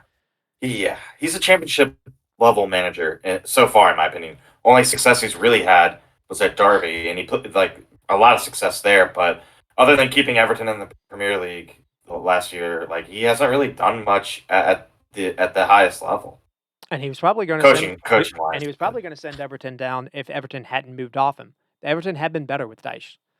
Um, Yeah, yeah, absolutely. And Chelsea have some issues. It looks like they booked big losses. There was some reporting about that. They might have to do some player sales in the summer, which makes sense. It- how they were doing Yeah, these they have so many players. how they were doing these contracts, being like, oh look, we only spent 60 million for Enzo, not the 150 that you're talking about because we signed him for 8 years and we only have to pay him, you know, an eighth percent of that each year, and that's not how it works. Yeah, Um, yeah, I mean, and he started off with something interesting too. He played Enzo as like the sixth, the defensive minded midfielder, and as received for the goal, Enzo got bullied by Diego Costa because Enzo, I think he's like 5'9", but anyone that's like 6 feet and above that's playing in that role, you imagine who else plays in that position. You're gonna be beaten. I'm trying to think of Enzo versus Tchouaméni right now, and I'm crying, or I'm closing my eyes, or like Camavinga. I'm doing this. Maybe even Tony Cruz could get Enzo in a duel. So if hmm. if you play this again, We'll see. Yeah, the only guy I can think of is Dennis Zakaria, who I think was on the bench, so he can play him. Maybe we'll see him today. Um, maybe. that did not work out Yeah, at all. we prefer to see Enzo as a eight, if anything, with Yes, maybe two defensive mids behind one him or whatever. because at Benfica he had that. He had Florentino Luis next to him, kind of doing the defensive work. And I think he did play as an eight last Chelsea game, I think, and we were like he looked pretty good there. And then I don't know, Lampard's in charge, and he's moved back to the six role, and yeah, he did get bullied around quite. And there was another play that didn't necessarily lead to the goal, but maybe it could have, where Marcus Cunha or Mateus Cunha basically blows past Enzo like he's not even there. Like Enzo playing in that role is supposed to be like the protection, the midfield protection. There's no protection here, Yeah, and we saw this in the he's Champions got to League. shield it back for him. We saw this in the Champions League versus Dortmund, where Karim Adeyemi went past Enzo for fun, and so I think at Chelsea have issues, and it's crazy how they've spent all this money on all these attacking players that they don't even like really use. Yeah, Maybe one positive is we did see Lampard kind of open up the can a little bit. We saw Pulisic come on, we saw Aubameyang come on. Aubameyang actually looked pretty good. He created a mm. couple chances at least. Uh, Mutcher came on. Muncher came on, right? But it's 3 or 4 players. You still have Sterling. You still have Madueke. You still have Felix and Havertz. Why? Yeah, Everyone I've mentioned is not someone that can play in that defensive minded midfield role, and that's the mhm. big, especially if you're playing 4-3-3 and you're playing with one holder. That's the most important position on the field Yeah, yeah, definitely. because in Yeah, midfield, and the only player that can really do it is Zakaria, probably, and he didn't even play. right? So I think we probably see him today because he was Mhm. at least fit. And when he's played, he's been good. But Yeah, he really has been. this He's barely game played, but he has been good when he plays. This game was bad, to say the least. Wolves had 9 shots and 4 on target. The Wolves are still not out of this. I mean, Wolves are struggling to score. They did get a worldie from Yeah, Mateus Nunes, but I mean, it's a huge 3 points. Huge Chelsea 3 points for Chelsea them. had 13 shots and 1 on target. Um, I mean, even with all that attacking players, and I think it's Aubameyang that had the goal or the shot on target, which they you should Yeah. maybe they should celebrate it as a goal. I mean, Chelsea did edge them Yeah, in maybe they should. didn't edge them in XG, but this was for when you bring in a new manager, maybe you expect a new manager bump. This was the opposite of that. They did not look great. Yeah. No, then I think the major takeaway for Chelsea for me is that honestly, it doesn't matter who the coach is at this point because these players have failed multiple coaches.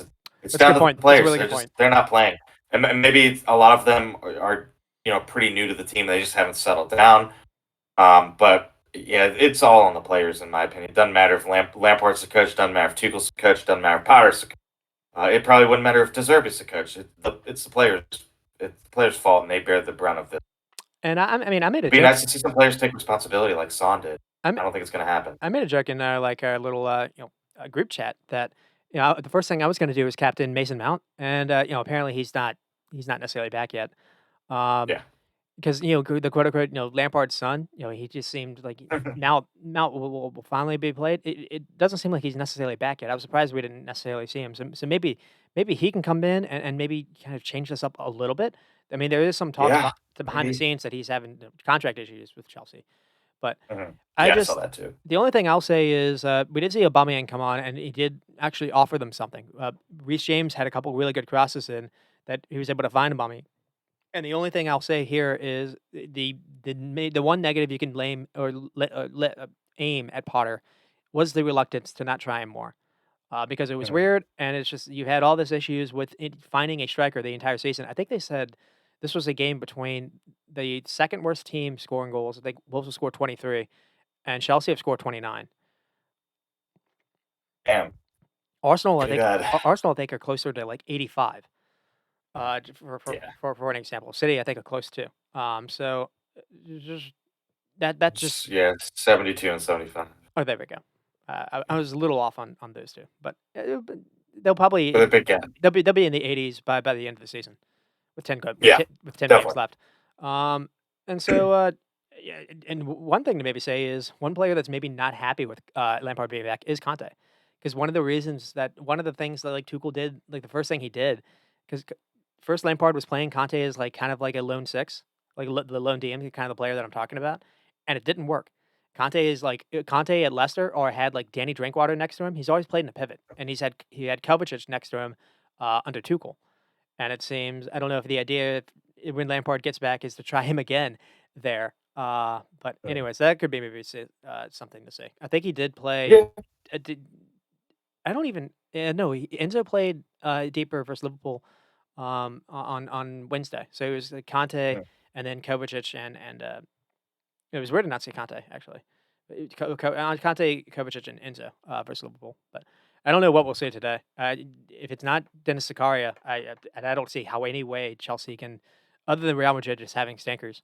I don't see any way how that can be any different than what people expect it to be. Mm. Yeah. And then for Wolves, it was good for they to get a goal from Mateus Cunha, and like you said, it's a huge 3 points. But they're playing. They were playing Costa, Diego Costa. So we did get to see him, and he played a role actually in the game or in the goal. Yeah. But Yeah. yeah, they're kind of in the same situation as a lot of teams. You think of if they were able to stay up, maybe they should try for Florian Balogun. If they need a striker. Ooh. Um, Yeah, desperately, desperately. and then we'll move on to Fulham and West Ham. This one ends 1-0. It's a Harrison Reed own goal, and this is more a case on Fulham. We kind of spoke about it last week, where it's kind of a I want to necessarily say they're throwing it in because the Harrison own goal you actually saw like a little distraught on his face. And it's just been not been a good couple of weeks for Fulham, and this game I think is more about West Ham. It's getting a huge 3 points after getting kind of embarrassed, I think, by Yeah. Newcastle in the midweek. And maybe another thing to kind of say is uh, we did see kind of a little change from David Moyes. We saw Sufal come on. We did an entirely new back line. Sufal come on. Saw Cresswell. It looks like Agard and Emerson were kind of punished, I think, for the Newcastle game. And we saw Danny Ings and Antonio kind of start together. So no Paqueta and Yeah. Ben Rama. and we this game could have ended 2-0. There was actually Cornet did a good job to actually pitch the ball off Tim Ream, and Cornet just didn't finish. He even had maybe a square ball to Benrahma. Mm. But I think the thing to say here is it seems like when David Moyes' job is on the line, his players come through for him, especially Bowen. If, Yeah, Bowen. I think I made some kind of comment where I said, if they do stay up, uh, Bowen should get a David Moyes' like contract for the year because it doesn't seem like it's David Moyes doing anything. It's just Bowen kind of bailing him out. Because I remember there was a game versus Everton Yeah, where Bowen had like 2 goals out of like nothing because he hasn't necessarily had the best season this year, but he's been big when they've needed him to be. yeah, absolutely, huge. And if they do stay up, I think it'll be a case study on what maybe people will see because everyone outside of them, other than maybe Nottingham Forest, have sacked their manager. Maybe not even once, maybe even twice, and they've just been sticking Mm. by David Moyes. And so maybe in Yeah, the maybe end it'll pay off. the end that will pay off. I mean, it was interesting to see he is making changes. To be fair to him, I mean, he is. Yeah, he's trying. So I mean, it was weird to see a guard he had a howler versus Newcastle, but he was also, I think, player of the game versus Southampton just a week ago. So maybe that was more of a rest thing. But and maybe another player to mention is Fabianski. Fabianski hasn't necessarily been lights out. I don't think he was stellar versus Newcastle. I think he actually had a howler that led to a goal as well. But he had a fantastic job stopping Pereira, who looked like he was in on goal, looked like he was about to go around him, and he has a really good job to stop that fast break because that could have if Pereira gets around him, it's an empty goal, so he's scoring. So Fabianski, I guess, is kind of a similar boat where in the clutch moments he is coming clutch, and Absolutely. honestly he probably if West Ham had lost this game on the back of what happened with Newcastle, Moyes might have actually been gone, but I don't know. Hmm. Yeah, possibly, possibly. And so that is it. We're 240. Okay. So we did kind of fit it all in. I was I'm always worried about like the big Liverpool games, but at the same time, we won't have any more of these Rex. So that'll be it. And so anything you want to kind of end off with? No, just another crazy week. It's always crazy, and just enjoy the last couple games because we're coming down to the end of the season. Uh, then the EPL will be gone, Ben. Yeah. Well, at least I'll have less time to worry about doing my scripts and having to watch like I don't know eight games or whatever it is. I think I try to watch like 6 live and then go off Oh, highlights for the yeah, games. Um, gotta do that. but yeah, I kind of agree with you there. I think it is interesting how it's less about the title race and it's not even like the top four race. The relegation spot has been more compelling than I can recall, and Absolutely. at least like the way that teams that are in front aren't necessarily getting wins. You're seeing a Mhm. lot of fluidity in a way we don't always normally see. Sometimes True. you see the same teams kind of get wins at the same time, so there's no real movement. You're seeing a lot of Yeah, movement week to week, and with yeah. all Everything's these so close all too. these clubs have like fired their managers, so we're going in with like new new teams and we don't new ideas. It's hard to predict. Yeah. Yeah, So yeah. Who knows? We I think we got two of the three, but who knows? so you're I'm thinking Leeds and Forest. Who are you thinking? You're thinking Leicester. I was thinking Forest and Leicester. Yeah. Yeah. Okay. So we're little disagreement here. So we'll see. We'll see. We'll see And what happens. I'm glad. I agree with yours too. I think. I'm glad Jesse Marsh didn't take that job to manage Leicester because I was like I don't want him to have a relegation on his resume. But anyways, and that is it. That is it for our show. We did go a little long, but anyways, if you thank you for joining us. Thank you again, Rex, and I guess for us two at the reserve squad, you say squad.